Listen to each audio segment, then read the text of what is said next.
ஆண்டவராகிய இயேசு கிறிஸ்துவின் பாடுகள், அவருடைய மரணத்தை தியானிக்க நாம் கூடி வந்திருக்கிறோம்.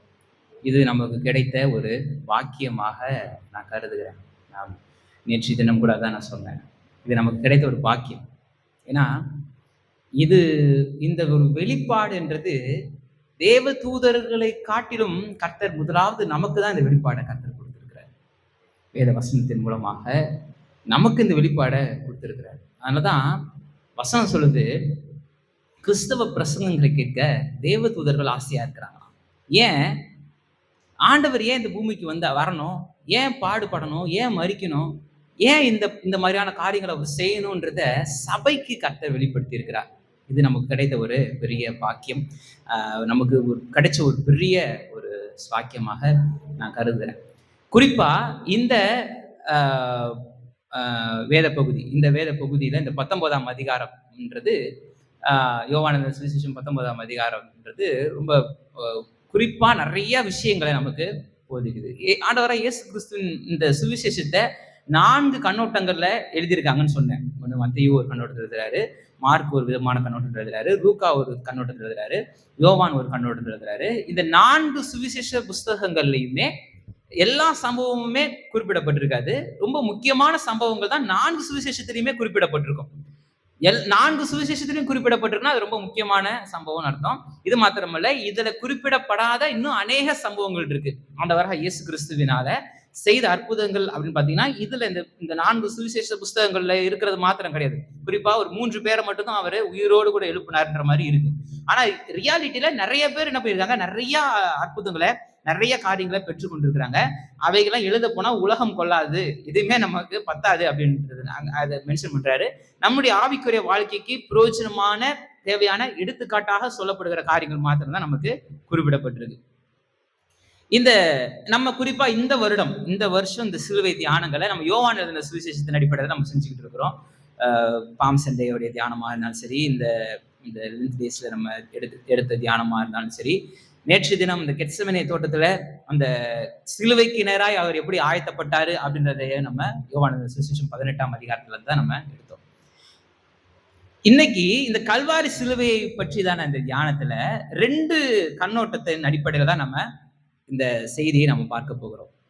2 விதமான கண்ணோட்டம். ஒண்ணு லிட்ரலா மாம்சீக கண்ணோட்டத்தோடு கூட அங்க என்ன நடந்துச்சு அப்படின்ற ஒரு காரியம், அதுல இருக்கிற சத்தியங்கள். 2வது இதுல இருக்கிற ஆவிக்குரிய சத்தியங்கள் அப்படின்ட்டு 2 கண்ணோட்டத்தை மாதிரி தான் நம்ம பார்க்க போறோம். 2 விதமான 2 மேஜர் பாயிண்ட்ஸ் தான் நம்ம இன்னைக்கு நம்ம பார்க்க போறோம். இதனுடைய ஹிஸ்டாரிக்கலான பேக்ரவுண்ட்ஸ் உங்களுக்கு எல்லாருக்கும் ஞாபகம் இருக்குன்னு நினைக்கிறேன். அதை நீங்க தெரிஞ்சு வச்சிருப்பீங்க நம்புறேன். இந்த கடந்த 2 செய்திகள்ல நம்ம அதை தான் நம்ம பார்த்துட்டே வரோம். அந்த சரித்திர ரீதியான பின்னணியோடு கூட நம்ம பார்த்துட்டே வரோம். அந்த மைண்ட் செட்ல நீங்க பாத்தீங்க அப்படின்னா, அந்த மைண்ட் செட்ல அவர் பாத்தீங்கன்னா, நீங்க இந்த ஒரு பின்னணியிலிருந்து வரும்பொழுது, இந்த ஒரு இதுல வரும்பொழுது நீங்க ஒரு பெரிய உண்மைய, பெரிய சத்தியங்களை, பெரிய காரியங்களை இந்த இடத்துல இந்த சுவிசேஷ புஸ்தகங்கள் அடிப்படையில நாம பெற்றுக்கொள்கிறத நம்ம பார்க்க முடியுது, நம்ம இது பண்ண முடியுது. குறிப்பா கெத்செமனே தோட்டத்துல நேற்று தினம் நான் சொன்னேன், அவர் கெத்செமனே தோட்டத்துக்கு அவரை தன்னை ஒப்பு கொடுக்கல. அங்க வந்ததுக்கு அப்புறம் சரி நம்ம ஒப்பு கொடுப்போம் அப்படின்ட்டு அப்படி ஒப்பு கொடுக்கல. அவர் கெத்செமனே தோட்டத்துக்கு வந்ததே ஒப்பு கொடுத்ததுனாலதான் அப்படின்ற இதை நான் சொன்னேன். ஏன்னா அவர் அந்த எருசலேம் பட்டணத்துக்கு உள்ள பிரவேசித்ததிலிருந்து பகல்ல தேவாலயத்துல போய் தன்னை காண்பிக்கிறாரு, பிரசங்கிக்கிறாரு, சில சீர்திருத்தங்களை கொடுக்கிறாரு, சீஷர்களுக்கு உபதேசிக்கிறாரு, இந்த நிறைய விஷயங்களை செய்யறாரு. இரவுல அவர் டெய்லியும் என்ன பண்றாரு, இந்த ஒலிவு மலையில இருக்கிற இந்த கெத்செமனே தோட்டத்துல தான் என்ன பண்றாரு, தங்குறாரு.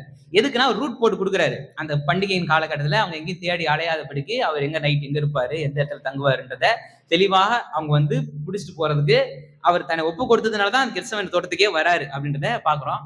அதுல பார்த்தா சீஷர்கள்ல ஒருத்தர் கொஞ்சம் துடுக்கு அனுப்பிட்டாரு, கொஞ்சம் பட்டயத்தெல்லாம் எடுத்து தன் வீரத்தை காமிச்சிட்டாரு.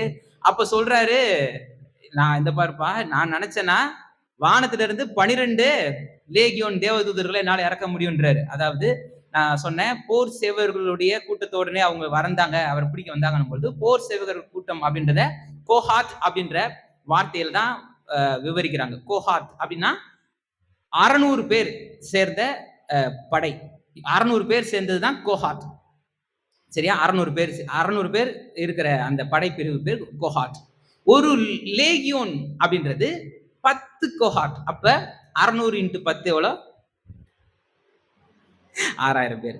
சரியா? 3000 இருந்து 6000 பேர் சொல்றாங்க. ஆனா இயேசு கிறிஸ்து வாழ்ந்த அந்த 1ஆம் நூற்றாண்டுல இந்த ஒரு லேகியோன்றது 6000 போர் வீரர்கள். இங்க இயேசு கிறிஸ்து சொல்றாரு, நான் கூப்பிட்டா 12 லேகியோன் அனுப்பிச்சிருவாரு ஆண்டவரு. பரலோகத்துல இருந்து 12 லேகியோன் வரும் அப்படின்னா 12 இன்டு 6 எவ்வளோ? 72,000. 6000 இன்டு 12 போட்டீங்கன்னா 72,000. நீங்க இப்படி அப்ப 72,000 தேவதூதர்கள் தான் வருவாங்களா அப்படின்ட்டு, அப்ப பரலோகத்துல 72,000 தேவதூதர்கள் இருக்காங்களா? இப்படிப்பட்ட கால்குலேஷன் நம்ம போட தேவையில்லை. பிப்ளிக்கல் நியூமராலஜின்னு ஒண்ணு இருக்கு. நான் நிறைய முறை சொல்லியிருக்கேன். பிப்ளிக்கல் நியூமராலஜி அப்படின்னா எண் முறைமையின்படி சில சத்தியங்களை ஆண்டவர் போதிப்பார். உதாரணத்துக்கு 3 அப்படின்னா அது டிவைனை குறிக்கும். 10 அப்படின்றது ஒரு பரிபூரணத்தை குறிக்கும். 7ன்றது ஒரு பரிபூரணத்தை குறிக்கும். ஒரு விதமான பரிபூரணத்தை குறிக்கும். இது மாதிரியான இதெல்லாம் இருக்கு. அதுல இந்த 12 அப்படின்றது ஒரு கவர்னன்ஸ், முழுமையான கவர்னன்ஸ், அதாவது முழுமையான ஒரு ஆளுகையை குறிக்கும். இஸ்ரேல் கோத்திரத்தை 12 பிரிவுகளாக 12 கோத்திரங்களாக பிரிக்கும் பொழுது அது முழுமையான சமஸ்த இஸ்ரேலை குறிக்குது. அது முழுமையான ஒரு அதிகார மையத்தை குறிக்குது. அந்த 12 கற்களை வந்து ஆசாரியன் வந்து மார்பதகத்துல பதிக்கும் போது அது முழுமையை குறிக்குது. அங்க முழுமையான ஒரு அதிகாரம் அங்க இருக்கிறத காண்பிக்குது. அதே போல 12 சீஷர்கள் பொழுது 12 சீஷர்களும் இந்த சபைக்கான முழுமையான ஒரு ரெப்ரசன்டேட்டிவா காண்பிக்கப்படுது. அவ 12 லேகியோன் அப்படின்னா பரலோகம் முழுக்குமே இறங்கி வந்துருன்றாரு. அங்க வெறும் 12 லேகியோன் அப்படின்றது வந்து எப்படி நம்ம புரிஞ்சுக்கலாம்னா, 6000 ஒரு லேகியோன் 6000 பேரு. அப்ப 12 இன்டு 6 72,000 பேர் வருவாங்க. அப்படி கிடையாது. ஒருத்தர் வந்தாலே பூமி தாங்காது. அது வேற விஷயம். 12,000 72,000 பேர்லாம் வந்தா எங்க தாங்கும்? அதெல்லாம் வேற. இங்க ஆண்டவர் சொல்றது அந்த குறிப்பிட்ட நம்பர்ஸ் கிடையாது. அங்க பரலோகமே முழுக்க இறங்கி வந்துரும். நீ என்ன சும்மா இந்த சில்லறத்தனமான வேலை செஞ்சுட்டு இருக்க? இப்படிலாம் நீ இது பண்ணக்கூடாது. நீ வந்து கவனமா நீ வந்து இருக்கணும் அப்படின்ற மாதிரிலாம் சொல்றாரு. அதுக்கப்புறம் என்ன நடந்துச்சு அப்படின்றது நமக்கு தெரியுது. அப்புறம் பாத்தீங்கன்னா அவரை பிடிச்சிட்டு போறாங்க. கிட்டத்தட்ட 6 ட்ரையல்ஸ் நடந்துச்சு. 6 இடங்கள்ல அவர் விசாரிக்கப்படுறாரு அப்படின்னு சொன்னேன். 3 மத ரீதியான விசாரணை, 3 சிவில், அங்க இருக்கிற அரசாங்க ரீதியான விசாரணை வந்து 3. ஆக மொத்தம் 6 முறை அவர் விசாரிக்கப்படுறாரு. அநியாயமாய் விசாரிக்கப்படுறாரு. நியாயத்தின்படி அவர் விசாரிக்கப்படல. அநியாயமான குற்றச்சாட்டு அவர் மேல் சுமத்தப்பட்டு இந்த 6 முறை விசாரிக்கப்படுறாரு. 1 அண்ணாட்ட விசாரிக்கப்படுறாரு. பிரதான ஆசாரியனுடைய மாமனாகிய அண்ணாட்ட விசாரிக்கப்படுறாரு. 2வது காய்பா. இந்த காய்பா தான் அந்த நேரத்துல பிரதான ஆசாரியரா இருக்கிறாரு. இந்த காய்பாட்ட விசாரிக்கப்படுறாரு. அடுத்தது சனகரிப் சங்கம். இந்த சனகரிப் சங்கம்ன்றது என்னாகமத்தின் புஸ்தகத்துல மோசே வந்து இந்த கவர்னன்ஸ் பண்றதுக்கு இந்த அந்த இஸ்ரேல் ஜனங்களை வந்து ஆளுகை செலுத்துறதுக்கு நியமிக்கப்பட்ட 70 தலைவர்கள். இது பாரம்பரியமாய் கொண்டு வந்தாங்க. இந்த 70 பேர் தான் இஸ்ரேல் ஜனங்களை நியாயம் தீர்த்தாங்க, நியாயம் விசாரிச்சாங்க, ஒரு கவர்னன்ஸ் பண்றதுக்கு இருந்தாங்க. இது பேர் சனகரிப் சங்கம் அப்படின்னு சொல்லுவாங்க. இந்த சனகரிப் சங்கத்துல கர்த்தர் விசாரிக்கப்படுறாரு. 3வது 4வது பிலாத்துட்ட கொண்டு போறாங்க. பிலாத்து வந்து ஏரியா பிரிச்ச மாதிரி இவர் வந்து நீ வந்து ஏன் ஏரியாக்குள்ள வர மாட்ட, நீ வந்து ஏரோதுட்ட போப்பா அப்படின்ட்டு அங்க அனுப்பிச்சு வைக்கிறாங்க. அங்க போயிட்டு ஏரோது விசாரிக்கிறாரு 5வது முறையாக. ஏரோதும் என்ன பண்றாரு, இது நியாயப்படி நம்ம தண்டனை கொடுக்க வேண்டிய அவசியம் கிடையாது. ஏன்னா அவங்கலாம் வந்து நிறைய பேருக்கு அப்படி தண்டனை கொடுத்துருக்காங்க. பிலாத்தும் சரி, ஏரோதும் சரி. இவங்க 2 பேரும் யாருன்னா ரோம சக்கரவர்த்தி நெருங்கிய சிநேகிதர்கள். ஏரோது குடும்பம் பாத்தீங்கன்னா இந்த அதுக்கு முன்னாடி இருந்த ரோம சக்கரவர்த்திக்கு ரொம்ப நெருங்கிய நண்பரா இருக்காரு அந்த பெரிய ஏரோதுன்னு சொல்லுவாங்க. அவருடைய தகப்பன்னு அவங்கலாம் வந்து சீசருக்கு ரொம்ப பயங்கர நெருக்கமானவங்க. அதனாலதான் இந்த ஆளுகையே கொடுத்துருப்பாங்க. இந்த ரீஜியன் நீ போய் ஆண்டுகோப்பா அப்படின்ட்டு தன்னுடைய நண்பர்களுக்கு கொடுத்திருப்பாங்க. பிலாத்தும் அதே போலதான். அதனால இப்ப நம்ம அந்த 19ஆம் அதிகாரத்துல வாசிக்கும் போது கூட நீ பிலாத்துக்கு சிநேகிதன் அல்லன்ட்டு யூதர்கள் அவரை சொல்றாங்க. எங்களுக்கு சீசர் தான் எங்களுக்கு ராஜா அப்படின்ற மாதிரி அவங்க சொல்றாங்க. எப்படி அவங்க மைண்ட் செட் எப்படி எந்த அளவுக்கு திருக்காய் போச்சு பாருங்க. சில நேரத்துல நமக்கு எது உண்மைன்னு தெரியும், எது சத்தியம்னு தெரியும். இருந்தாலும் வீம்புக்குன்னு நம்ம என்ன பண்ணுவோம், அதெல்லாம் முடியாது, இப்படிதான் நான் செய்வேன்னு. அதே மாதிரிதான் அந்த யூத ஜனங்கள் அன்றைக்கு செய்யறாங்க. இப்படி இதெல்லாம் பார்க்கும் பொழுது இந்த பிலாத்தும் பாத்தீங்கன்னா இந்த ரோம சக்கரவர்த்தியின் ஒரு நெருங்கிய சிநேகிதனா இருக்கிறாரு. ஏன்னா இது வந்து ஏன் ரொம்ப நெருக்கமான ஒரு ஆட்களை இந்த இடத்துல கவர்னன்ஸ் பண்றதுக்கு சீசர் ஒப்பு வச்சிருக்கிறாரு அப்படின்னு பாத்தீங்கன்னா, இது வந்து ஜியோகிராபிக்கலி ரொம்ப இம்பார்ட்டன்டான ஒரு பிளேஸ். ஏன்னா 3 கான்டினென்ட் இணையிற இடம், 3 பெரும் நிலப்பரப்பு. இந்த பக்கம் போனா மிகப்பெரிய கலாச்சாரங்கள் இருக்கு, வடக்க போனா ஒரு கலாச்சாரங்கள் இருக்கு, இந்த சைடு போனா ஆப்பிரிக்க கலாச்சாரங்கள் இருக்கு, மேல ஐரோப்பா கலாச்சாரங்கள் இருக்கு, ஆசியா கலாச்சாரங்கள் இருக்கு. இந்த 3 கலாச்சாரங்களும் சந்திக்கின்ற இடம். அது மாத்திரமல்ல, கிரீஸ் அன்றைக்கு பண்டைய அந்த ரோம பேரரசின் முன்னாடி இருந்த மிகப்பெரிய பேரரசுனா கிரேக்க பேரரசு, அலெக்சாண்டர் மூலமா வந்த பேரரசு. அந்த பேரரசுக்கு கொஞ்சம் நெருக்கமா இருக்கு. இப்படி நிறைய விஷயங்கள் ஜியோகிராபிக்கலி அது பூகோள ரீதியா அவர் ஒத்து போறதுனால தனக்கு ரொம்ப நெருக்கமான முக்கியமான ஆட்களை அங்க சீசர் பதவி வைக்கிறாரு அப்படின்றது நமக்கு புரியுது. இதெல்லாம் நமக்கு அந்த அந்த காலகட்டத்துக்கு நம்ம கொண்டு போயிடணும். நம்ம இந்த விஷயங்கள் இருக்கும்பொழுது ஆள் மட்டும் இங்க இருக்கணும், ஆவி எங்க இருக்கணும், 2000 வருஷத்துக்கு முன்னாடி போகணும். நானே உங்களுக்கு அதான் நான் மறுபடியும் சொல்றேன், நானே அனுப்பிச்சு வைக்கிறேன். நீங்களா போறதுக்கு, நீங்களா வேற எங்கேயாவது போறதுக்கு நானே உங்களை என்ன பண்றேன், இந்த இடத்துக்கு போங்க அப்படின்ட்டு அனுப்பிச்சு வைக்கிறேன். நான் சொன்ன இடத்துக்கு போங்க. எப்படி போகதான் போறீங்க, ஆள் மட்டும் இங்க இருக்க போது, ஆவி பறக்க போகுது. அதுக்கு நான் சொல்ற இடத்துக்கு போயிருங்க, அங்க போய் இந்த காட்சியை பாருங்க. இந்த சூழ்நிலையில தான் பாத்தீங்கன்னா இயேசு கிறிஸ்து விசாரிக்கப்பட்டு அவருக்கு இந்த மரண தண்டனை கொடுக்கப்படுது. இப்ப அவரு கல்வாரி சிலுவையில அறையப்படுறாரு. அதுதான் இந்த 19ஆம் அதிகாரத்துல நம்ம காட்சிகளாக நம்ம பார்த்தோம். என்னென்ன நடந்துச்சு, என்னென்ன சம்பவங்கள் நடந்துச்சு அப்படின்ற காட்சிகளை நம்ம பார்த்தோம். இதுல பாத்தீங்கன்னா இந்த யோவான் இந்த சுவிசேஷத்தை எழுதும் பொழுது இத ஒரு 4 காட்சிகளாக இவர் காண்பித்து கொடுக்கிறார். ஒண்ணு, வேத வாக்கியங்கள் நிறைவேறத்தக்கதாக இது நடந்துச்சு அப்படின்ற காட்சியை காண்கிறார். நீங்க வாசிங்கன்னா வேத வாக்கியங்கள் சொல்லப்பட்ட தீர்க்க தரிசனமாய் சொல்லப்பட்ட காரியங்கள் அப்படியே நடந்துச்சு அப்படின்றத திரும்ப திரும்ப யோவான் என்ன பண்ணிருப்பாரு, காமிச்சு கொடுத்திருப்பாரு. எல்லா மற்ற 3 சினாப்டிக் காஸ்பல்ஸும் இதை செய்யறாங்க. யோவான் என்ன பண்றாரு, இதை செய்யறாரு. அப்ப முதலாவது காட்சி லிட்டரலாவே அங்க நம்ம நின்று பாக்குறீங்க. ஒரு குற்றமும் புரியாத ஆண்டவராக இயேசு கிறிஸ்து அநியாயமான தண்டனை சுமத்தப்பட்டு வீண் பழி போல அவர் அபாண்டமான பழியை சுமந்து இப்ப தன்னுடைய சிலுவையை அவரே சுமந்து இப்ப கொல்கத்தாக்கு போறாரு. அங்க சிலுவையில அறைய போடுறாரு. இந்த காட்சியை நீங்க பாக்குறீங்க. இப்ப இது நமக்கு அந்த காட்சி என்ன தருது, இப்ப யோவான் இந்த பிக்சரைஸ் பண்ணும்போது நமக்கு காமிக்கும் போது என்ன காமிக்கிறாரு, நமக்கு இதுல ஒரு அட்வான்டேஜ் என்னன்னா, நம்ம அந்த தீர்க்க தரிசனங்களையும் நம்ம படிக்கிறோம். இந்த தீர்க்க தரிசனம் நிறைவேறுகிறதான ஆண்டவருடைய மரணத்தையும் நம்ம படிக்கிறோம். இப்ப ஆண்டவருடைய உயிர்த்தெழுதலும் நமக்கு படிக்கிறோம். இன்னைக்கு சபையின் காலத்திலயும் நம்ம இருக்கிறோம். இப்ப நமக்கு ஒரு முழுமையான ஒரு கண்ணோட்டம் இருக்கிறதுனால நமக்கு இன்னும் அது நமக்கு புரியுறதுக்கு ரொம்ப வசதியா இருக்கு. இப்ப நீங்க பார்க்கும் பொழுது இங்க இருக்கிற மைண்ட் செட்டை வச்சு, இங்க இருக்கிற அந்த அறிவை வச்சுக்கிட்டு அந்த காலகட்டத்தை நீங்க போய் பாருங்க. இப்ப யோவான் எப்படி இந்த பிக்சரைஸ் பண்றாரு, எப்படி காமிச்சு கொடுக்குறாரு அப்படின்னா, வேத வாக்கியங்கள் நிறைவேறத்தக்கதாக இவைகள் எல்லாம் நடந்துச்சு. இவைகள் எல்லாவற்றையும் இறைவாக்கினர்கள் தீர்க்கதரிசிகள் முன்னதாகவே முன்குறிக்கப்பட்டு எழுதியிருக்காங்க. பிதாவின் சித்தத்தின்படி தீர்மானத்தின்படி தான் இது நடந்துச்சு. அவர் ஒரு கைகள் கட்டப்பட்ட நிலையில, ஒன்றும் செய்ய முடியாத நிலையில நன்மை செய்கிறவராய் சுற்றிட்டு இருந்தாரு. இப்ப அவரால் ஒன்றும் செய்ய முடியாத நிலையில இப்ப அவரு இல்ல, அவரால் எல்லாம் முடியும், ஆனாலும் தன்னை ஒப்பு கொடுத்து இருக்கிறாரு அப்படின்றத நம்ம புரிஞ்சுக்கணும். ஃபர்ஸ்ட் நல்லா நம்ம இந்த விஷயத்தை நம்ம நல்லா தெரிஞ்சுக்கணும். இதனால இந்த விஷயத்தை மனதில் வச்சுக்கணும். வேத வாக்கியங்களை நிறைவேறுதல இது இயேசு கிறிஸ்துவின் சிலுவை மரணம் நமக்கு காண்பித்து கொடுக்குது. வேத வாக்கியங்கள் ஒன்றும் அவமாய் போகாதுன்ற உண்மையை இந்த சிலுவை மரணம் நமக்கு காண்பித்து கொடுக்குது. லிட்டரலாவே நம்ம அந்த காட்சியை பார்க்கும் போதே இந்த சத்தியம் நமக்கு புரியுது. வேத வாக்கியங்கள் எல்லாம் நிறைவேறுகிறது. அப்ப உங்களை குறித்து என்னை குறித்து கர்த்தர் வேத வாக்கியங்களில் சொல்லப்பட்ட எல்லா காரியமும் நிறைவேறும் அப்படின்ற நம்பிக்கை நமக்கு இந்த காட்சியை காணும் பொழுது உண்டாகணும். லிட்டரலா அந்த காட்சியை பார்க்கும்போது, கல்வாரி சிலுவையை பார்க்கும்போது நமக்கு என்ன எண்ணம் உண்டாகும், வேத வாக்கியங்கள் எவ்வளவு தீர்க்கமாக சொல்லப்பட்ட காரியங்கள் அப்படியே நிகழ்ந்தது போல என்னுடைய வாழ்க்கையிலும் கர்த்தர் என்ன சித்தம் வைத்திருக்கிறாரோ அந்த நோக்கத்தையும் அந்த திட்டத்தையும் கர்த்தர் நிறைவேற்றி முடிப்பார் என்ற பெரிய நம்பிக்கை நமக்கு உண்டாகணும். ரொம்ப இது முக்கியம். நீங்க இந்த 19ஆம் அதிகாரத்துல, யோவான் சுவிசேஷம் 19ஆம் அதிகாரத்துல 24ஆம் வசனத்தை வாசி பார்த்தீங்கன்னா, யாருக்கு வருமோ என்று இதை குறித்து சீட்டு போடுவோம் என்று ஒருவரோடு ஒருவர் பேசிக் கொண்டார்கள்.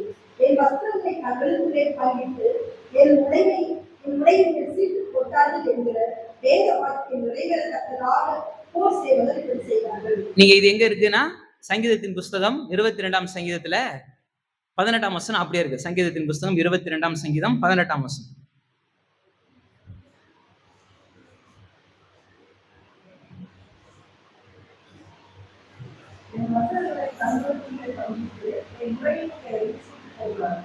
அப்படியே லிட்டரலா இந்த வசனம் அங்கிருந்து நடைபெறுது. அதே போல 17ஆம் இந்த 19ஆம் அதிகாரம் யோவான் சுவிசேஷம் 19ஆம் அதிகாரத்துல 17ஆம் வசனத்துல பாத்தீங்கன்னா ஏசாயா 53:7 அப்படியே என்ன பண்ணிருப்பாங்க, கோட் பண்ணிருப்பாங்க. இந்த சங்கீதம் 22 பாத்தீங்கன்னா முழுக்க முழுக்க ஒரு மெசியானிக் சாம் சொல்லுவாங்க. அதாவது மேசியாவை குறித்ததான சங்கீதம், மேசியாவை குறித்ததான தீர்க்க தரிசனமாய் சொல்லப்பட்ட சங்கீதம் தான் இந்த இது. முதலாவது வாசனமே என் தேவனே ஏன் என்னை கைவிட்டீர். இதை சில நேரத்துல ஆண்டவரை கிண்டல் பண்றதுக்கு இந்த வசனத்தை சொல்லுவாங்க.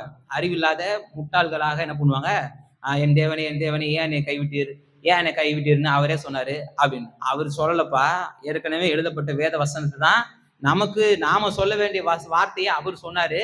அவர் ஆல்ரெடி சொன்ன வேத வாக்கியத்தை அவர் சொல்றாரு. ஏசியா தீர்க்கதரிசி புஸ்தகம் 60ஆம் அதிகாரத்துல எடுத்து பிரசங்கம் பண்ணும்போது வேத வாக்கியங்களில் தன்னை குறித்து சொல்லப்பட்ட காரியங்களை அந்த யூபிலி வருஷத்தை குறித்து பிரசங்கிக்கிறாரு. இப்படி எல்லாவற்றிலையும் தன்னை குறித்து சொல்லப்பட்ட காரியங்களை சொல்றாரு.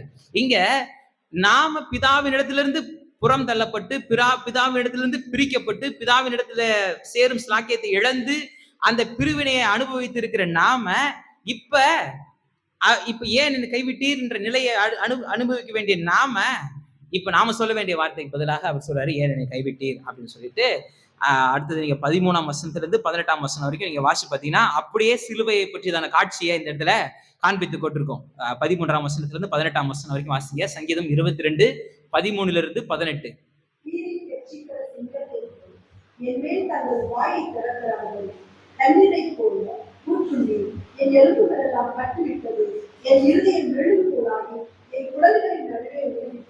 அப்படியே சிலுவையின் காட்சி, எலும்புகள் எல்லாம் கட்டு விட்டது அப்படின்னா இந்த ஜாயின்ஸ் எல்லாம் ஒன்னோடு ஒண்ணு டிஸ்லோகேட் ஆயிடுச்சுன்னு அர்த்தம். நம்ம சங்கீதத்தை குறித்ததான வேத சத்தியங்கள்ல வேத பாடத்துல இந்த 22ஆம் சங்கீதத்தை கொஞ்சம் டைம் எடுத்து செஞ்சோம். அதுல 2-3 வாரங்கள் போச்சு. அதுல ரொம்ப டீட்டெயிலா அதை எக்ஸ்பிளைன் பண்ணோம். கட்டு விட்டது, அது கலண்டுருச்சு, ஒன்னோடு ஒண்ணு இல்லாம அந்த சிலுவையில அறையப்படும் பொழுது ஒவ்வொரு பாகமும் உயிரோடு இருக்கும் பொழுதே உங்க மூட்டுகள்லாம் கலண்டா எப்படி என்ன வேதனை தரும் அப்படின்றத யோசிச்சு பாருங்க. அப்படிப்பட்ட ஒரு வேதனை தான் அங்க சிலுவையில நடந்துச்சு. இந்த சிலுவையின் மரணத்தை அந்த ரோமர்கள் தங்களுடைய பிரஜைகளுக்கு கொடுக்க மாட்டாங்க, ரோம பிரஜைகளுக்கு கொடுக்க மாட்டாங்க.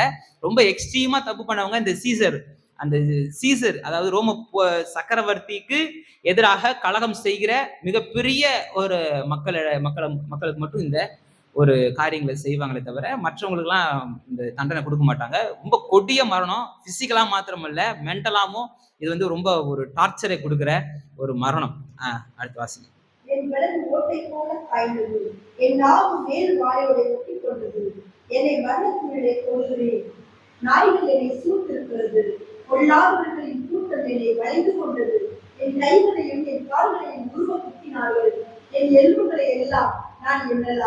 அவர்கள் என்னை நோக்கி பார்த்துக் கொண்டிருக்கிறார்கள்.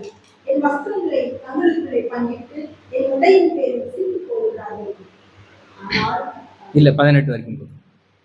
இப்ப பாத்தீங்கன்னா ஆண்டவர் அங்க கல்வாரி சிலுவையில அவர் தொங்குற அந்த காட்சி நமக்கு முதலாவது என்னத்தை காமிக்குது, வேத வாக்கியங்கள் அப்படியே நிறைவேறுகிறத நமக்கு காமிக்குது. இதுதான் நமக்கு கிடைக்கிற ஃபர்ஸ்ட் பிக்சர், அதாவது மாம்சீகமான பிக்சர். நான் அதான் சொன்னேன், 2 டாபிக் பார்க்க போறோம். ஒண்ணு மாம்சீகமான பிக்சர், இன்னொன்னு ஆவிக்குரிய கண்ணோட்டம். மாம்சீக கண்ணோட்டம் என்ன, லிட்டரலா பார்க்கும் பொழுதே வேத வாக்கியங்கள் அப்படியே நிறைவேறதை நம்ம பார்க்கிறோம். 2வது என்ன பார்க்கிறோம்னா, அங்க பிலாத்து எழுதி வைத்த அந்த சைன், பிலாத்து எழுதினது நம்ம 19ஆம் அதிகாரத்துல வாசிக்கிறோம்ல. 19ஆம் அதிகாரம் யோவான் சுவிசேஷம் 19ஆம் அதிகாரத்துல 19ஆம் வசனத்துல நம்ம வாசிச்ச அந்த வேத பகுதியில பிலாத்து என்ன எழுதுறாரு, இவர் யூதருடைய ராஜா. அப்ப அவங்க என்ன சொல்றாங்க, இவர் யூதருடைய ராஜான்னு தன்னைத்தானே சொல்லிக்கிட்டாருன்னு எழுது அப்படின்ட்டு சொல்றாங்க. ஆனா பிலாத்து ரொம்ப தெளிவா 3 லாங்குவேஜ் எழுதி போடுறாரு. ஒண்ணு எபிரேயம், கிரேக்கம், லத்தீன். எபிரேயம்ன்றது மத ரீதியான மொழி, அங்க இருக்கிற மத ரீதியான ரிலிஜியஸ் லாங்குவேஜ் எபிரேயம். கிரேக்கம்ன்றது கலாச்சார ரீதியான மொழி. அன்றைய நாகரிகத்துல கிரேக்கம் தான் உலகளாவிய மொழியா இருந்துச்சு. இப்ப எப்படி இங்கிலீஷ் வேர்ல்டு லாங்குவேஜாக கனெக்டிங் லாங்குவேஜா இருக்கிறது போல கிரேக்கம்ன்றது உலகளாவிய மொழி அன்றைய நாட்கள்ல. 3வது லத்தீன்றது அந்த ரோமர்களுடைய லோக்கல் லாங்குவேஜ், ரோமர்கள் பேசும் அதிகார மொழி, அவங்க பயன்படுத்தும் அதிகார மொழி. அங்க இருக்கிற லோக்கல் லாங்குவேஜ் ஒண்ணு எபிரேயம், அது மத ரீதியான மொழி. கலாச்சார ரீதியான மொழியாகிய கிரேக்கம், அரசாங்க ரீதியான மொழியான லத்தீன் அப்படின்ட்டு 3 லாங்குவேஜ்ல இந்த விஷயத்தை எழுதி போட்டுறாரு. இவர் யூதருடைய ராஜா அப்படின்றத எழுதி போடுறாரு. இந்த ஒரு காட்சியை நம்ம பார்க்கிறோம். பாக்குறீங்களா? தெரியுதா? இந்த காட்சி தெரியுதா? பிலாத்து கல்வாரி சிலுவையில ஆண்டவர் தொங்கிக்கிட்டு இருக்கிறாரு. இவர் தான் யூதருடைய ராஜா அப்படின்ட்டு எழுதி போடுறாரு. ஏன் அப்படின்னு பாத்தீங்கன்னா, இவங்க அப்படிதான் வரவேற்றாங்க. நீங்க பாத்தீங்கன்னா யோவான் சுவிசேஷத்துல 12ஆம் அதிகாரத்துல 13ஆம் வசனத்தை வாசிச்சு பாருங்க. யோவான் 12:13.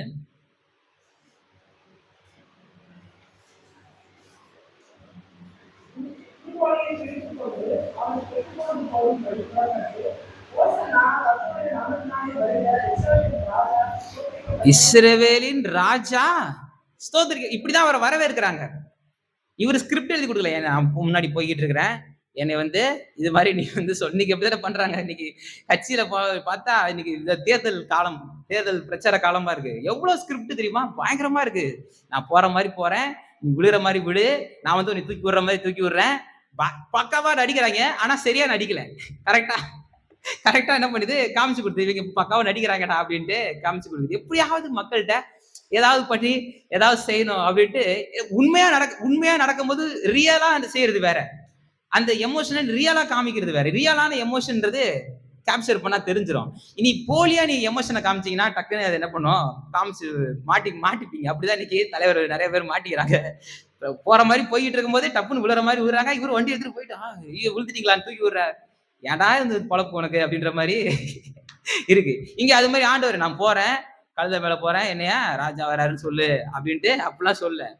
இவர் அதை நான் இந்த குருத்தோலை ஞாயிறுல காமிக்கும் போதே நான் உங்களுக்கு சொன்னேன், அந்த பிக்சர் காமிக்குது. எப்படி பிக்சர் காமிக்குது, அவர் உள்ள பிரவேசிக்கிற விதமே, அந்த கழுதையில போறதே ஏதோ ஒரு பாவப்பட்ட ஜீவன்ல போறது இல்ல, அது ஒரு ராஜாவை அபிஷேகம் பண்ணுறதுக்கு கூட்டு போற விலங்கு அப்படின்றத நான் காமிச்சு கொடுத்தேன். சாலமோன் காலத்துல இருந்து இந்த ட்ரெடிஷன் வந்திருக்கு. இன்னொன்னு, அவர் எப்படிப்பட்ட ராஜாவா உள்ள பிரவேசிக்கிறாரு, இப்படிலாம் நம்ம அதை பார்த்தோம். இங்க அவர் அப்படிதான் வரவேற்கிறாங்க. இந்த விஷயம் கண்டிப்பா பிலாத்துக்கு போய் சேர்ந்திருக்கும், இந்த விஷயம் கண்டிப்பா தெரிஞ்சிருக்கும். ஆனா அவர் குதிரையில ஈட்டியோடு ஒரு பெரிய பட்டயத்தோடு கலவரம் செய்யறதுக்கு வரல, குருத்தோலைகளை ஏந்தி கொண்டு அவர் ஒரு சமாதானத்தின் ராஜாவா தான் வராரு. அவர் ஜனங்களை நல்வழிப்படுத்துறாரு. ஏன்னா தேவாலயத்துல இவங்க எல்லாம் பங்கு வாங்கிக்கிட்டு இருக்காங்க. இவங்க எல்லாம் அந்த கலாச்சார ரீதியா அந்த பஸ்கா பண்டிகையில கிட்டத்தட்ட 2,56,000 ஆடுகள் அந்த ஒரு நாள்ல மட்டும் பலி செலுத்துது. இந்த 2,56,000 ஆடுகளை வெளியில இருந்து கொண்டு வர முடியாது.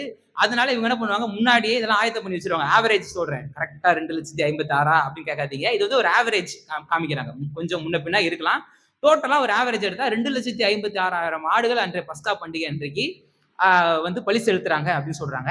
இது எல்லாரும் இந்த ஆசாரியர்கள் பிளஸ் இந்த ஏரோதின் வேலைக்காரர்கள், ரோம அரசின் வேலைக்காரர்கள், இவங்க எல்லாம் ஆயத்தம் பண்ணி வச்சுட்டு வெளியூர்ல இருந்து வரவன்ட்ட இந்த ஆடு, அந்த ஆடு ஒரு 10,000 ரூபானா இவன் 20,000 ரூபாய்க்கு விற்கிறது. பழுதற்ற ஆடு, நீ வெளியில இருந்து எடுத்துட்டு வந்தா பழுது இருக்கும், நான் பழுதற்ற ஆடு தான் பலி செலுத்தணும், ஒழுங்கா இங்க வாங்கி செய்யின்றாரு. அதனால காசுக்காரர்களின் பலகைகளை ஆண்டவர் கவிழ்த்தாரு. பண ஆசை எல்லா தீமைக்கும் வேறா இருக்குன்றத காமிச்சு கொடுக்குறாரு. இதெல்லாம் பிலாத்துக்கு தெரியும். அவர் வெளியில இருந்து வந்தா கூட, அவர் இந்த விஷயங்கள்ல அவருக்கு பங்கு வந்தா கூட, காசுல பங்கு வந்தா கூட, அது எது தப்பு எது சரின்றது அவருக்கு தெரியும். இவர் மேல அதனாலே ஒரு சாஃப்ட் கார்னர் வந்திருக்கு அப்படின்றாங்க. இவரு கரெக்டா தான்ப்பா செய்யறாரு. சிலத்துல தப்பு செய்யறவன் பாத்தீங்கன்னா, நல்லது செய்யறவனை பார்த்து அவன் கரெக்டா தான்ப்பா பேசுறான், நம்ம தான் அப்படின்ட்டு அவனுக்குள்ள என்ன பண்ணிப்பான், அவங்களுக்குள்ளே பேசிப்பான். உள்ளுக்குள்ள தெரியும், ஆனாலும் என்ன பண்ண மாட்டான், வெளியில காமிச்சுக்க மாட்டான். அப்படியே ஒரு பெரிய இது மாதிரியே இருப்பான். ஆனா உள்ளுக்குள்ள அவன் கரெக்டா தான் பேசுறான், அவன் கரெக்டா தான் செய்யறான் அப்படின்ட்டு இவனுக்கே தெரியும், நம்ம தான் தப்பு பண்றோன்றது தெரியும். அப்ப பிலாத்துக்கு இந்த உணர்வு இருக்கு. அந்த ஒரு கண்ணோட்டத்தை காமிக்கிறாங்க. இன்னொன்னு சொல்றாங்க, இந்த பேர் உன் ராஜாவை என்ன பண்ணிட்டேன் பாருன்ற ஒரு அவமானப்படுத்துறது கூட இதை செஞ்சிருக்கலாம் அப்படின்ட்டு காமிக்கிறாங்க. இருந்தாலும் அவர் அந்த காமிச்சு கொடுக்குறாரு, இவர் யூதருடைய ராஜா அப்படின்றத அங்க பலமா அறிவிக்கிறாரு. அவங்க சொல்றாங்க, அப்படின்னு சொன்னான்னு சொல்லி எழுதுன்னா அதெல்லாம் முடியாது, அவர் அப்படிதான், அது உண்மை, அதுதான் உண்மை அப்படின்றத காமிச்சு கொடுக்குறாரு. இந்த பிக்சர் நமக்கு கிடைக்குது. முதல் பிக்சர் என்ன கிடைக்குது, ஃபர்ஸ்ட் பிக்சர் நம்ம பார்க்கும்போது தீர்க்க தரிசனங்களின் நிறைவேறுதல நம்ம காண்கிறோம். ரெண்டாவது அவர் ராஜான்ற பிக்சர் நமக்கு காண்பிக்குது. மூணாவது இன்னொரு பிக்சர் நமக்கு யோவான் சுவிசேஷத்துல இருந்து நம்ம பார்க்கிறோம். இந்த யோவான் சுவிசேஷத்திலிருந்து நம்ம அந்த காலகட்டத்தை பார்க்கிறோம். இன்னொரு பிக்சர்னா, அவரிடத்துல அநேகர் நன்மை பெற்றுக்கொண்டாங்க, அநேகர் வந்து அதாவது பலன்களை அடைந்தாங்க. அதுலயும் குறிப்பா ஒரு 70 பேர் இருந்தாங்க. 120 பேர்ன்னு சொல்றாங்க. அப்புறம் அதுல கொஞ்சம் கொஞ்சம் நெருக்கமான ஒரு 70 பேர். அதுல ரொம்ப நெருக்கமான்னு பார்த்தா 12 சீஷர்கள். அதுல ரொம்ப நெருக்கமானவங்க பார்த்தா 3 சீஷர்கள். யாரு? யாக்கோபு, யோவான், பேதுரு. இந்த 3 பேரும் ரொம்ப நெருக்கமான சீஷர்கள் இப்படின்ட்டு சொல்றாங்க. ஆனா இந்த இடத்துல குறிப்பிடப்பட்டது ஒரு 5 நபர்கள குறிப்பிடுறாங்க. அதாவது ஒரு கையறு நிலைன்னு சொல்லுவாங்க தெரியுமா? அதாவது கைகள் கட்டப்பட்டு, கால்கள் கட்டப்பட்டு, அதாவது கட்டி இருந்தா கூட லூஸ் ஆயிரும். கட்டி இருந்தா கூட என்ன பண்ண முடியும்? லூஸ் ஆயிரும். அது வந்து ஏதாவது பண்ண முடியும். இங்க அதான் ஸ்டாப் பண்ணிடுறாங்க. ஆணி அடிச்சிடுறாங்க. ஃபுல்லும் ஆணி அடிச்சு டைட் பண்ணிடுறாங்க. கால்களும் கட்டப்பட்டு, கால்களும் இறுக இது பண்ணி, அதாவது சுயமா எதுவுமே செய்ய முடியாது. உன்னுடைய மரணம் வரை, நீ மரணம் அடையும் வரை நீ வந்து இப்படிதான் தொங்கணும். இது வந்து ரொம்ப கொடுமையான ஒரு மரணம். அதாவது அன்றைய காலகட்டத்துல மாத்திரமல்ல, இருக்கிறதுலயே ரொம்ப வஸ்ட் மரணத்தை கொடுக்கறதுல இந்த ரோமர்கள் கொஞ்சம் எக்ஸ்பர்ட். நீங்க 1ஆம் நூற்றாண்டுல ரோமர்கள் கொடுத்த தண்டனைகளை நீங்க போய் வரலாற்று ரீதியா நீங்க வாசிச்சு பாருங்க. எந்த அளவுக்கு ரொம்ப கடுமையான தண்டனைகளை கொடுக்குறாங்க அப்படின்றதெல்லாம் நம்ம பார்த்துருவோம். மலை மேல இருந்து ஒரு முள்ள வச்சு உருட்டி விட்டுருவாங்க. ஒரு பிளாட்டான சர்ஃபேஸ்ல வச்சு டைட் பண்ணி ஒவ்வொரு ஜாயிண்டா பிச்சு விட்டுருவாங்க.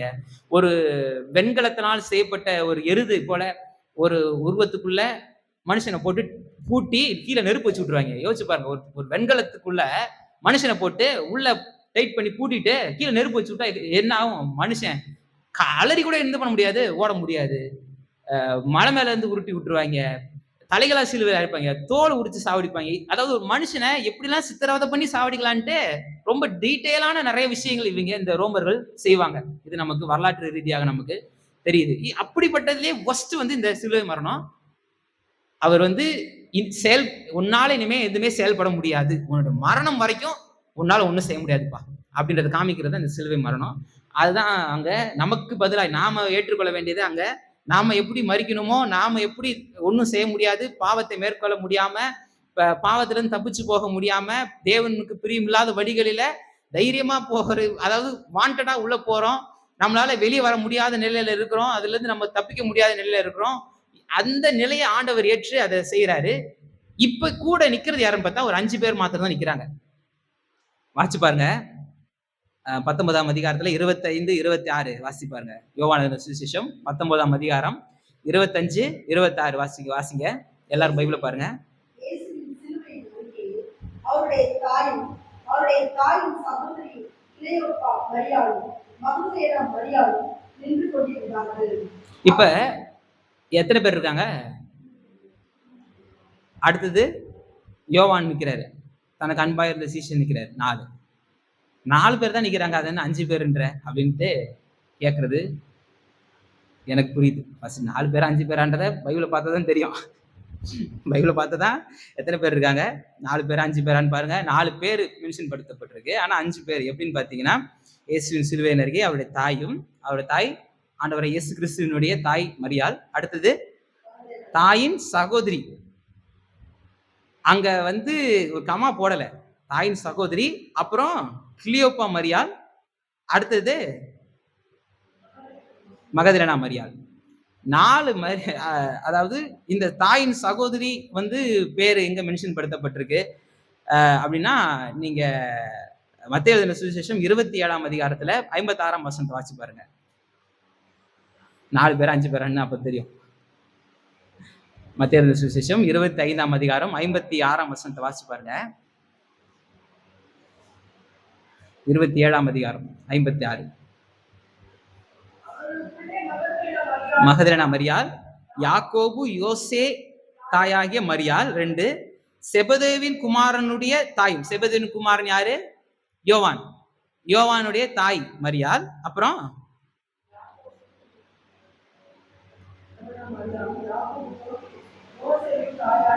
அப்ப 3 மரியாள் காமிக்கிறாங்க. 1 மகதலேனா மரியாள், யாக்கோபு யோசேக்கு தாயாகிய மரியாள்.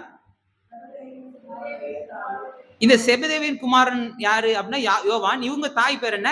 சலோமி. இந்த சலோமின்ற பேர் எங்க பயன்படுத்தப்பட்டிருக்குன்னா, மார்க் எழுதின சுவிசேஷம் வாங்க. மார்க் எழுதின சுவிசேஷம் 15ஆம் அதிகாரம் 40ஆம் வசனத்துல பாத்தீங்கன்னா, சில ஸ்திரீகளும் தூரத்தில் இருந்து பார்த்து கொண்டிருந்தார்கள். அவர் கலிலேயாவில் இருந்தபொழுது அவருக்கு பின் சென்று ஊழியம் செய்து வந்த மகதலேனா மரியாள், சின்ன யாக்கோபு, யோசேக்கு தாயாகிய மரியாள், சலமே, அதாவது சலோமி, இந்த சலோமின்றது தான் யோவானுடைய தாய். அப்ப இயேசுவின் தாயாகிய மரியாள், மகதலேனா மரியாள், அப்புறம் கிளியோப்பா மரியாள், அப்புறம் சலோமி, அடுத்தது யோவான். 5 பேர் அங்க இருக்கிறாங்க. இந்த காட்சி இதுலதான் நமக்கு புரியுது. 5 பேர் அங்க இருக்கிறாங்க அப்படின்றது நமக்கு தெரியுது. ஆனா தனக்கு நெருக்கமா இருந்த சீஷர்கள் அங்க இல்ல. ரொம்ப க்ளோஸ் சர்க்கிள்ல ஒருத்தர் தான் இருக்கிறாரு. க்ளோஸ் சர்க்கிள்ல யாக்கோபு, பேதுரு இருக்கிறாங்க. ஆனா யாக்கோபு, பேதுரு என்ன ஆனாங்கன்னே தெரியல. பேதுருவாச்சு காதை வெட்டி மறுதளிச்சு கொஞ்சம் சீன்ல வராரு. யாக்கோபு என்ன ஆனாருன்னே தெரியல.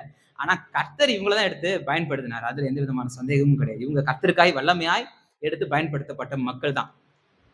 யாக்கோபின் தலைமையில தான் எருசலேம் சங்கமே கூடப்பட்டிருக்கு. சபையில ஒரு பெரிய ஒரு கலகம் உண்டாயிருச்சு. யூத பாரம்பரியத்தை நம்ம பின்பற்றணுமா, இல்ல இந்த கிறிஸ்துவ நம்பிக்கையில நமக்கு சொல்லப்பட்ட புதிதான காரியங்களை பின்பற்றணுமான்னு சபையில ஒரு குழப்பம் வரும்போது, இந்த யாக்கோபின் தலைமையில தான் எருசலேம் சங்கம் கூடி அவங்க ஒரு முடிவுக்கு வராங்க. இந்த யூத பாரம்பரியத்துல நெருங்குண்டு செத்தது போன்ற சில காரியங்களுக்கு மாத்திரம் நம்ம விலகி இருக்கணும். விருத்த சேதனம் போன்ற காரியங்களுக்கு நம்ம பண்ணணும்ன்ற அவசியம் கிடையாது அப்படின்ட்டு நமக்கு எருசலேம் சங்கம் கூடி ஒரு தீர்ப்பு எழுதினது இவரோட தலைமையில தான். அப்ப கர்த்தர் இப்படிப்பட்ட மக்கள் அதை எடுத்து பயன்படுத்துறாரு.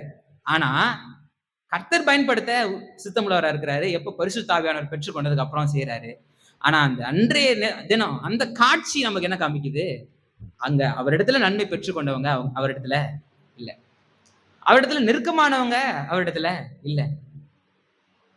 அவரிடத்துல ரொம்ப ரொம்ப ஐக்கியமா இருந்தவங்க அங்க அவரிடத்துல இல்ல.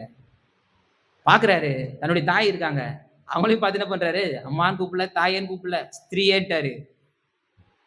இந்த பாரு அதான் உன் பையன் அப்படின்ட்டு அவருடைய பொறுப்பை கொடுக்குறாரு. ஏன்னா யோவானுடைய தாயும் அங்க இருக்கிறாங்க, சலோமியும் இருக்கிறாங்க, பிளஸ் இவரையும் அங்க அவங்கள பாத்துக்கிற மாதிரி இவங்களையும் பாத்துக்கோப்பா அப்படின்ட்டு ஒப்பு கொடுக்குறாரு.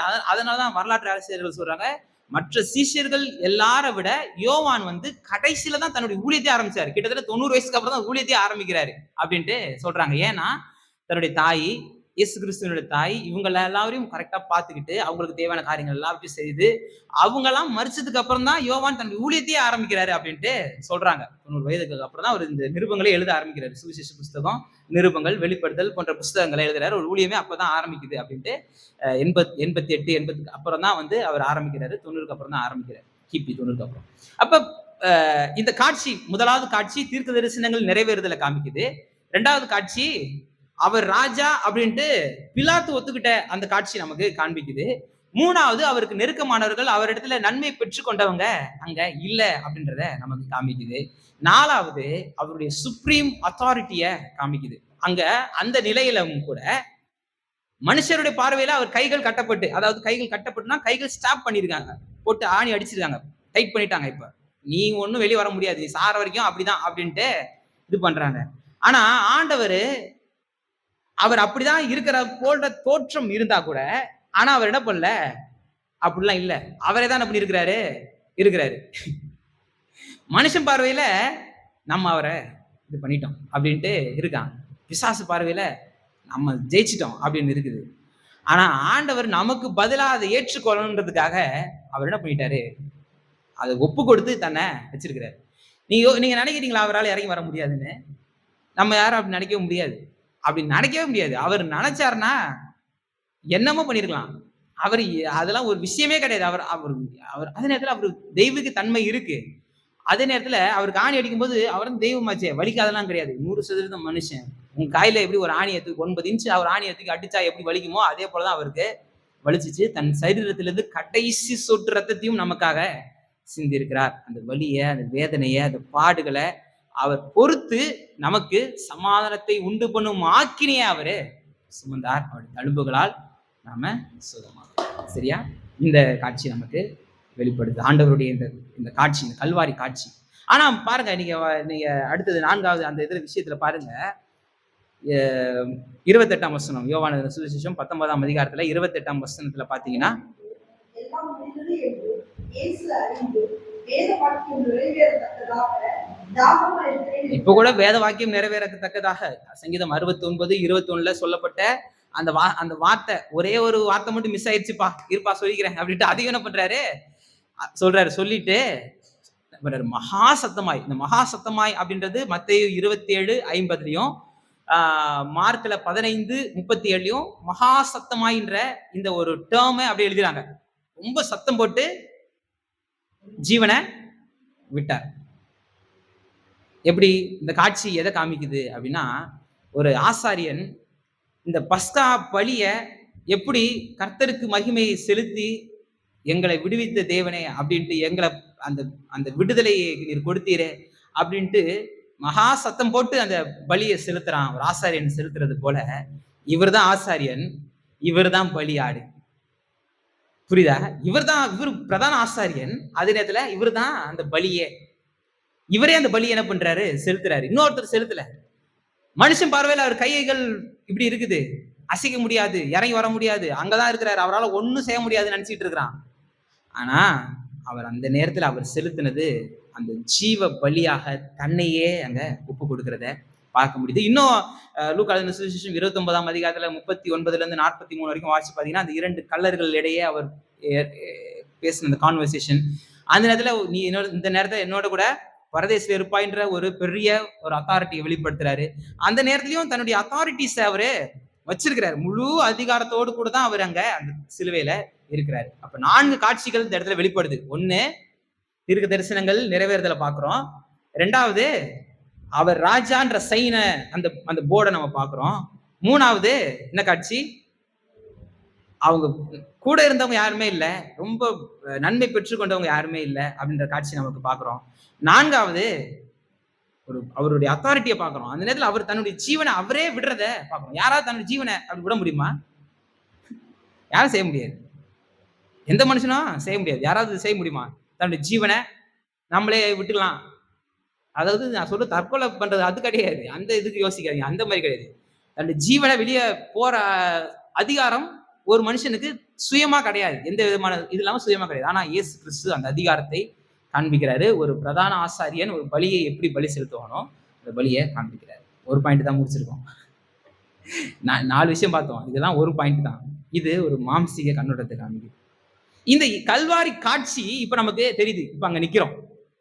நான் முன்னாடியே சொன்ன மாதிரி இது ஒரு அட்வான்டேஜ் இருக்கு. என்ன, லிட்டரலா இப்ப நம்ம இயேசுவின் தாயினுடைய ஸ்தானத்துல நம்ம நின்று பார்ப்போமே, இல்ல மகதலேனா மரியாளுடைய ஸ்தானத்துல இருந்து பார்ப்போம், கிளியோப்பா மரியாளுடைய ஸ்தானத்துல நின்று பார்ப்போம், இல்ல இந்த சலோமியோட ஸ்தானத்துல நின்று பார்ப்போம், யோவானுடைய ஸ்தானத்துல நின்று பார்ப்போம். இவ்வளவு நன்மை செஞ்சாரு, இவ்வளவு பெரிய காரியங்களை செஞ்சாரு, இவ்வளவு பெரிய அற்புதங்களை செஞ்சாரு, இவ்வளவு விஷயங்களை செஞ்சாரு, இப்ப இப்படி தொங்கிக்கிட்டு இருக்கிறாரு, இப்ப என்ன அடுத்தது என்ன ஆகுமோன்ற கலக்கம் அவங்களுக்கு இருக்கலாம். ஆனா இது ஏன் செஞ்சாருன்றத அப்போஸ்தலனாகிய பவுல் எழுதின சுவிசேஷமாகிய ரோம புஸ்தகத்துல அவர் எழுதியிருக்கிறாரு. இந்த சம்பவங்கள் 4 சுவிசேஷ புஸ்தகங்கள்ல சம்பவங்களாக சொல்லப்பட்டிருக்கு. இந்த 4 சுவிசேஷ புஸ்தகங்கள் மூலமா இப்ப பிக்சரை லிட்டரலா பார்த்திருக்கிறோம். நம்முடைய ஆவிக்குரிய கண்கள்ல நம்ம அந்த காட்சியை நம்ம கண்கள் முன்னாடி நமக்கு இருக்குது. இதனுடைய அர்த்தம் என்ன, ஏன் இதை செஞ்சாரு, இதுல என்னென்ன காரியங்கள் வெளிப்படுது அப்படின்னு பாத்தீங்கன்னா நிறைய காரியங்கள் வெளிப்படுது. அதெல்லாம் போனா நம்ம வழக்கமா ஆண்டவர் சிலுவையில பேசினது 7 வார்த்தைகளை தியானிப்பாங்க. 7 வார்த்தைகளை தியானிச்சாலே அதுவே நமக்கு கிட்டத்தட்ட 3 மணி வரைக்கும் பிரசங்கம் போகும். எல்லா சபைகளிலும் அந்த காரியங்கள்லாம் போகும். நம்ம நிறைய ஆஸ்பெக்ட்ஸ்ல நிறைய காரியங்கள் நம்ம போறதுனால நம்ம சில விஷயங்களை நம்ம வேற ஒரு கண்ணோட்டத்தில் நம்ம பண்ணிக்கிட்டு இருக்கிறோம். இப்ப மாம்சிய பார்வையில முடிஞ்சிருச்சு. ஆவிக்குரிய பார்வையில நிறைய சத்தியங்கள் இந்த கல்வாரி சிலுவை வெளிப்படுத்துது. அதுல தேவனுடைய குணாதிசயங்களை கல்வாரி சிலுவையில நம்ம பார்க்க முடியும். தேவனுடைய குணாதிசயங்களை கல்வாரி சிலுவை நமக்கு வெளிப்படுத்துது. இதுதான் ரோமருக்கு எழுதின நிருபத்துல 3ஆம் அதிகாரத்துல அப்போஸ்தலனாகிய பவுல் நமக்கு காமிச்சு கொடுக்கிறார். ரோமருக்கு எழுதின நிருபம்ன்றது அப்போஸ்தலனாகிய பவுல் எழுதின சுவிசேஷம் 5வது சுவிசேஷம் என்று அழைக்கப்படுது. இந்த சுவிசேஷத்துல இந்த மற்ற 4 சுவிசேஷங்கள்லயும் அங்க என்ன காட்சி நடந்தது அப்படின்ற மாம்சீக கண்ணோட்டத்தை வெளிப்படுத்துறாங்க. இங்க அங்க என்ன நடந்துச்சுன்ற ஆவிக்குரிய கண்ணோட்டத்தை அப்போஸ்தலனாகிய பவுல் நமக்கு வெளிப்படுத்துறாரு.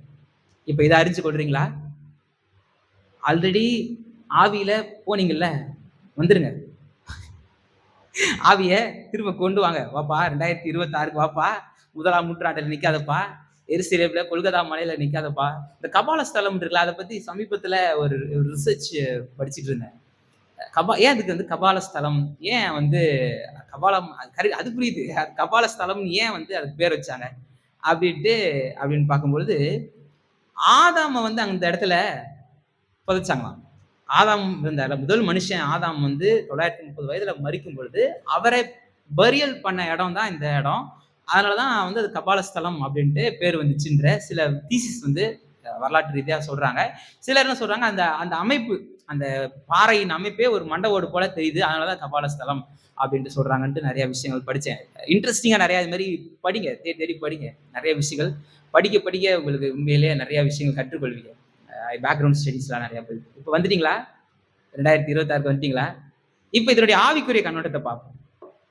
ஆவிக்குரிய கண்ணோட்டம் வாசிக்கலாம். ரோமர் கழுத நிருபம் எடுத்துக்கலாம்.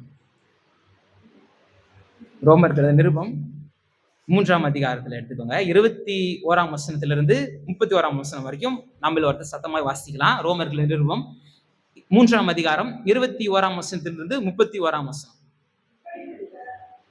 இப்படி இருக்க நியாயப்பிரமாணம் இல்லாமல் தேவ நீதி வெளியாக்கப்பட்டிருக்கிறது. அதை குறித்து நியாயப்பிரமாணமும் தீர்க்க தரிசனங்களும் சாட்சி எடுக்கிறது. அது இயேசு கிறிஸ்துவை பற்றும் விசுவாசத்தினாலே பலிக்கும் தேவ நீதியே. விசுவாசிக்கிற எவர்களுக்குள்ளும் எவர்கள் மேலும் அது பலிக்கும். வித்தியாசமே இல்லை. எல்லாரும் பாவம் செய்து தேவ மகிமையற்றவர்கள் ஆகி இலவசமாய் அவருடைய கிருபையினாலே கிறிஸ்து இயேசுவில் உள்ள மீட்பை கொண்டு நீதிமான்களாக்கப்படுகிறார்கள்.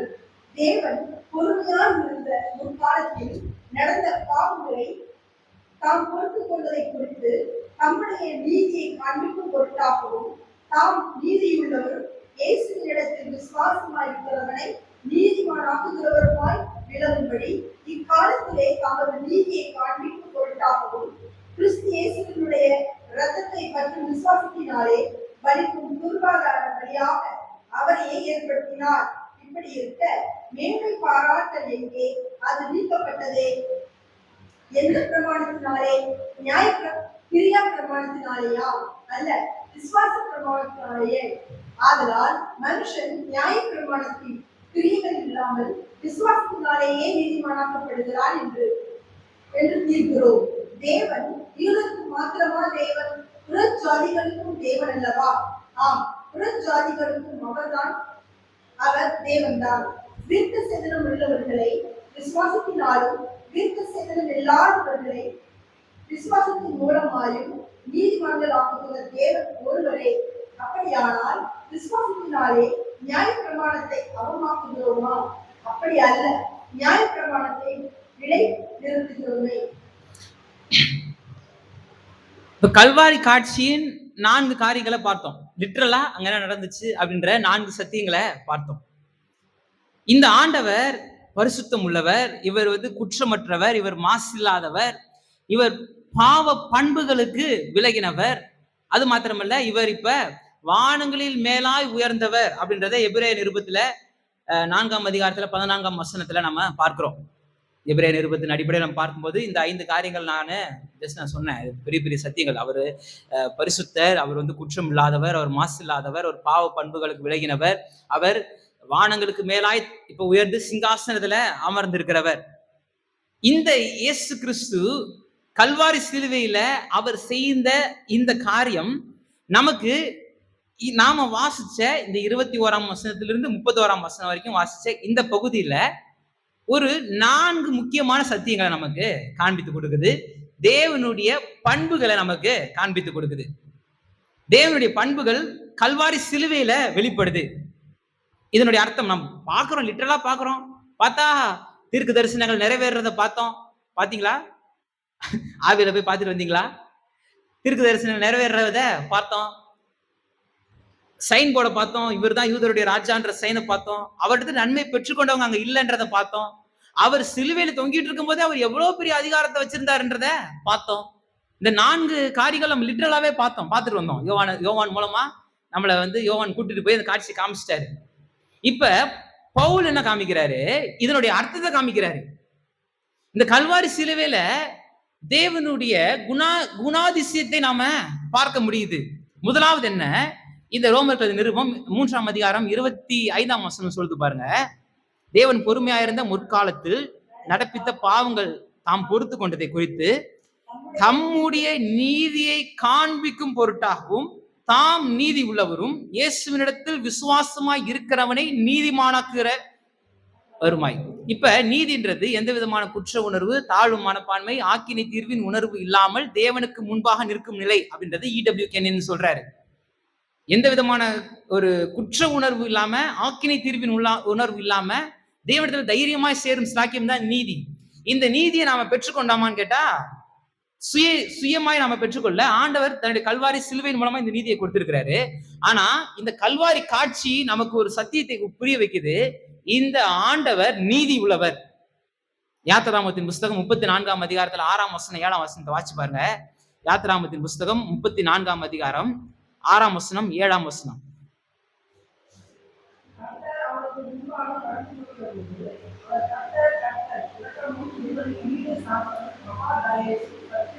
கர்த்தர் சொல்றாரு, ஒரே நிமிஷம். கர்த்தர் சொல்றாரு, கர்த்தரை பார்த்து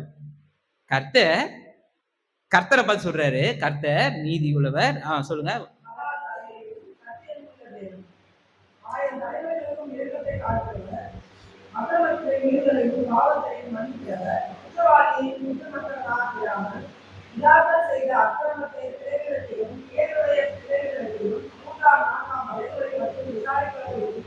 இந்த கர்த்தர் யாரு? நீதி உள்ள நியாயாதிபதி. நான் நேத்து இந்த விஷயத்த உங்களுக்கு சொன்னேன். அவர் தான் கடவுள். அவர் ஈஸியான பண்ணிருக்கலாம், இதை டீல் பண்ணிருக்கலாம், வேற நல்ல வழியில டீல் பண்ணிருக்கலாம், ஈஸியான வழியில டீல் பண்ணிருக்கலாம். எதுக்கு இவ்வளவு கஷ்டப்படணும்? எதுக்கு இந்த மோசமான ஒரு சிலுவை மரணத்தை அவர் ஏற்றுக்கொள்ளணும்? அவரை இல்ல இதெல்லாம் செய்ய மாட்டேன், ஒண்ணு மனுஷனை போ சங்காத்தமே வேணாம், நீ எல்லாரும் எல்லாம் காலி பண்ணிடுறேன்ட்டு மொத்த மனு கொளுத்தையும் அழிச்சு போட்ட யாராவது ஏன் ஆண்டவர் இப்படி சொன்னீங்கன்னு கேட்பாங்களா? கேட்க மாட்டாங்க. இல்ல உன்னை மன்னிச்சு போறேன், போய் தொலை போ அப்படின்ட்டு மன்னிச்சு விட்டாரா யாராவது கேட்க போறாங்களா? கேட்க மாட்டாங்க. ஆனாலும் அவரு ஒரு வழியை காமிச்சாரு. அவரே அந்த வழியை என்ன பண்ண மாட்டாரு? மீறி நடக்க மாட்டாரு. அவருடைய அன்பு வெளிப்படுது, அவருடைய இரக்கம் வெளிப்படுது, அவருடைய பரிசுத்தம் வெளிப்படுது, அவருடைய நீதி வெளிப்படுது. தண்டனை பெற்று ஆகணும். பாவத்தின் சம்பளம் மரணம். ரத்தம் சிந்தல் இல்லாம பாவ மன்னிப்பு என்ற நீதியை நிறைவேற்றி ஆகணும். அது நடந்து ஆகணும். ஆனா அவர் அன்பு வெளிப்படுது. என்ன அன்பு? நாம பெற்றுக்கொள்ள வேண்டியது அவர் தான் ஏற்றுக்கிட்டு, போ பரவாயில்லப்பா நான் ஏத்துக்கிறேன், நீ பொழைச்சு போ அப்படின்ட்டு இப்ப நம்மள மன்னிச்சு விடுறாரு. அப்ப தேவோட நீதி இந்த இடத்துல நமக்கு காண்பிக்குது. இதே ரோமர்கள் நிருபம் 2ஆம் அதிகாரம் 4ஆம் வசனத்தை பாத்தீங்கன்னா, தேவ தயவு நீ குணப்படும்படி உன்னை ஏவுகிறது என்று அறியாமல் அவருடைய தயவு, பொறுமை, நீடிய சாந்தம் இவைகளின் ஐஸ்வர்யத்தை அசட்டை பண்ணுகிறாயோ? நம்ம அசட்டை பண்றோமா? நாம குணப்படும்படி அவை ஏவப்படுது. இன்னும் நீங்க பாத்தீங்கன்னா அப்போஸ்தலர் நடவடிக்கைகள்ல 17ஆம் அதிகாரத்துல வாசிச்சு பாருங்க. அறியாமையில் இருந்த காலம், இந்த பழைய ஏற்பாட்டின் காலத்தை அறியாமல் இருந்த காலம் போடுது. வசனத்தை பாருங்க. அப்போஸ்தலர் நடவடிக்கைகள் 17ஆம் அதிகாரம் 30-31 வாசிங்க.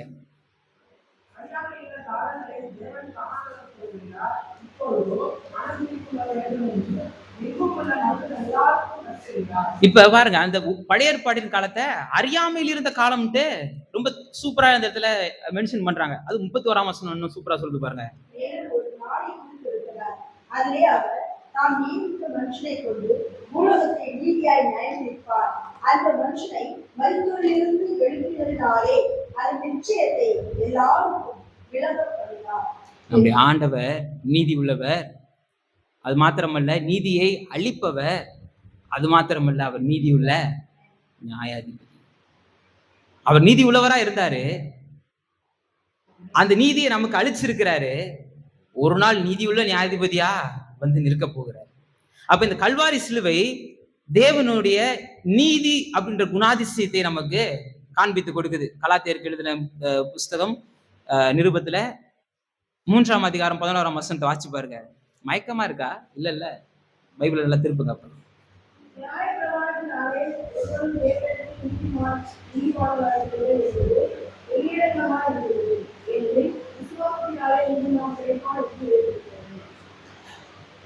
அப்ப நியாயப்பிரமாணத்தினாலே ஒருவனும் தேவனிடத்துல நீதிமானாக்கப்படுகிறது இல்லை. நியாயப்பிரமாணம் ஒரு மனுஷனை நீதிமானாக முடியாது. ஏன்றதை நான் சொல்லிட்டேன். அது மருந்து கிடையாது, அது ரிப்போர்ட். அது இருக்கிற பிரச்சனையை காண்பிக்கிற ரிப்போர்ட். அதனால இந்த நியாயப்பிரமாணம் நீதிமானாக முடியாது. இந்த இந்த வார்த்தையே சூப்பர் வார்த்தை, நியாய பிரமாணம். நான் பிரமாணம்னா என்னன்னு சொல்லிட்டேன், லா. இந்த லானா எல்லாருக்கும் ஒரே மாதிரி கிரியை செய்யும். புவியீர்ப்பு விசைன்றது ஒரு பிரமாணம்.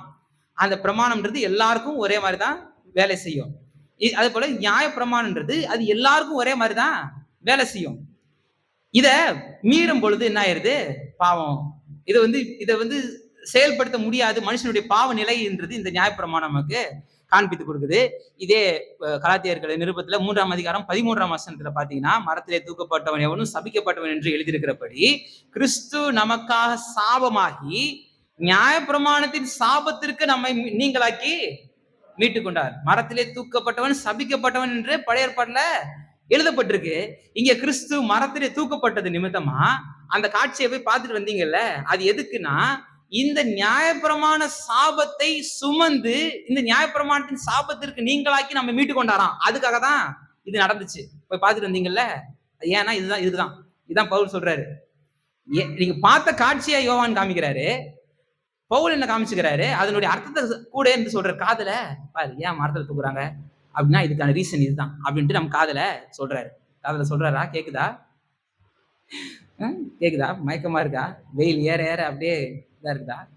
ஜூஸ் குடிச்சாச்சு, தெளிவாயிட்டு பிரசங்கத்தை கேளுங்க, முக்கியமானது.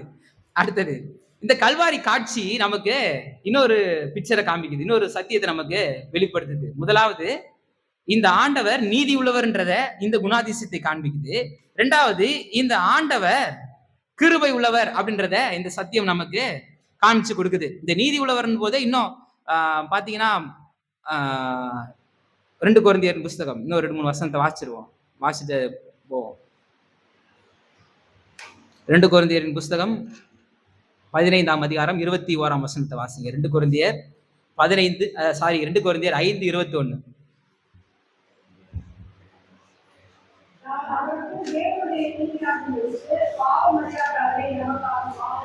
நாம் தேவனுடைய நீதியாகும்படிக்கு பாவம் அறியாத அவரை நமக்காக பாவம் மாக்கப்பட்டார், பாவத்தை சுமந்தார். பாவம் ஆயிட்டார்னா அவர் பாவம் ஆயிரல, அவர் பாவத்தை சுமந்தார். இப்ப முதலமைச்சர் காலை உணவு திட்டத்தை துவங்க வைக்கிறாரு, போயிட்டு பசங்க கூட போய் கொஞ்சம் சாப்பிடாருன்னா அவர் ஸ்டூடெண்ட் ஆயிருட்டாரா? அதுக்கப்புறம் டீச்சர் அமைதியாரு அப்படின்னா முதலமைச்சர் சரிங்க டீச்சர் அமைதியை கைதட்டி உட்கார்ந்துருப்பாரா? அவர் போய் சாப்பிடாருன்றதுனால அவர் தன்னுடைய பதவியை இழக்கல, திருப்பி அவர் வேலையை பார்க்க போயிட்டாரு. அதே போலதான் இங்க இயேசு கிறிஸ்து இறங்கி ஒரு மனுஷனாய் அவர் இருந்ததுன்றது மனுஷனுக்குரிய காரியங்களை செய்ததான். அவர் எல்லாத்தையும் என்ன பண்ணல, விட்டுட்டு வந்துடல, எல்லாத்தையும் அவர் இழந்து போயிடல. பாவம் ஆயிட்டு அவள்தான் போச்சு, எதுவுமே நம்ம பண்ண முடியாது அப்படின்னு இல்லை. பாவத்தை சுமந்து அந்த தேவனிடத்திலிருந்து பிரிவை, அப்ப இது சரீர ரீதியான ஒரு பாடுகள் மாத்திரமல்ல, சரீர ரீதியான ஒரு துன்புறுத்துதல் மாத்திரமல்ல, ஆழமான ஒரு மன வேதனையை அந்த இடத்துல காண்பித்து கொடுக்குது. பாவம் செஞ்ச மனுஷன் பாத்தீங்கன்னா நிம்மதியாவே இருக்க முடியாது, ரொம்ப கஷ்டம். அதனாலதான் பாவம் செய்யாதீங்கன்றது. பாவம் செஞ்சுட்டா அது உறுத்திக்கிட்டே இருக்கும், மாட்டிப்போமோ, அது பண்ணுமோ, இது பண்ணுவோமோ, அதுவோ இதுவோ ஆச்சா போச்சான்னு மைண்டு யோசிச்சு அவனை ஒரு வழி பண்ணி விட்டுரும் மனுஷனை. அதனாலதான் பாவம் செய்யாதீங்கன்ட்டு ஆண்டவர் நமக்கு ஒரு நல்வழியை காண்பிக்கிறார். ரெண்டாவது, இந்த ஆண்டவர் கிருபை உள்ளவர். எடுத்துக்கலாம், ரோமருக்கு எழுதின நிருபம் 3ஆம் அதிகாரம். இப்ப இந்த ரோமர்கள் நிருபம் 3ஆம் அதிகாரத்தின் அடிப்படையில் இந்த பிக்சரை பார்த்துட்டு இருக்கிறோம். பவுல் நம்ம காதல பேசிக்கிட்டு இருக்கிறாரு, குசுன்னு சொல்றாரு அமைதியா, இந்த பாரு மரத்துல தூங்கிட்டு இருக்காரு பத்தியா, எதுக்கு தெரியுமா, அவர் நீதி உள்ளவர் அப்படின்றத சொல்லிட்டாரு. இப்ப ஆண்டவருடைய கிருபையை காமிக்குது. கிருபைன்றது தகுதியற்ற நமக்கு தேவன் காட்டும் தயவு. இப்ப 3ஆம் அதிகாரம், ரோமர்கள் நிருபம் 3ஆம் அதிகாரம் 27ஆம் வசனத்தை வாசிச்சு பாத்தீங்கன்னா, இப்ப ஏன்பா நீ மேன்மை பாராட்டுற? நீ இப்ப ரட்சிக்கப்படுறீங்கல்ல, இந்த ரட்சிக்கப்பட்ட இந்த ரட்சிப்புக்கு நாம் எப்படி மேன்மை பாராட்ட முடியும்? நான் ரொம்ப நீதியா வாழ்ந்தேன், ரொம்ப நியாயமா நான் வாழ்ந்தேன், கர்த்தருக்கு பிரியமான ஒரு வாழ்க்கையை வாழ்ந்தேன், அது இழுத்து வேற சொல்லுவாங்க, பிரியமான ஒரு வாழ்க்கையை வாழ்ந்தேன். ஒன்னும் கிடையாது.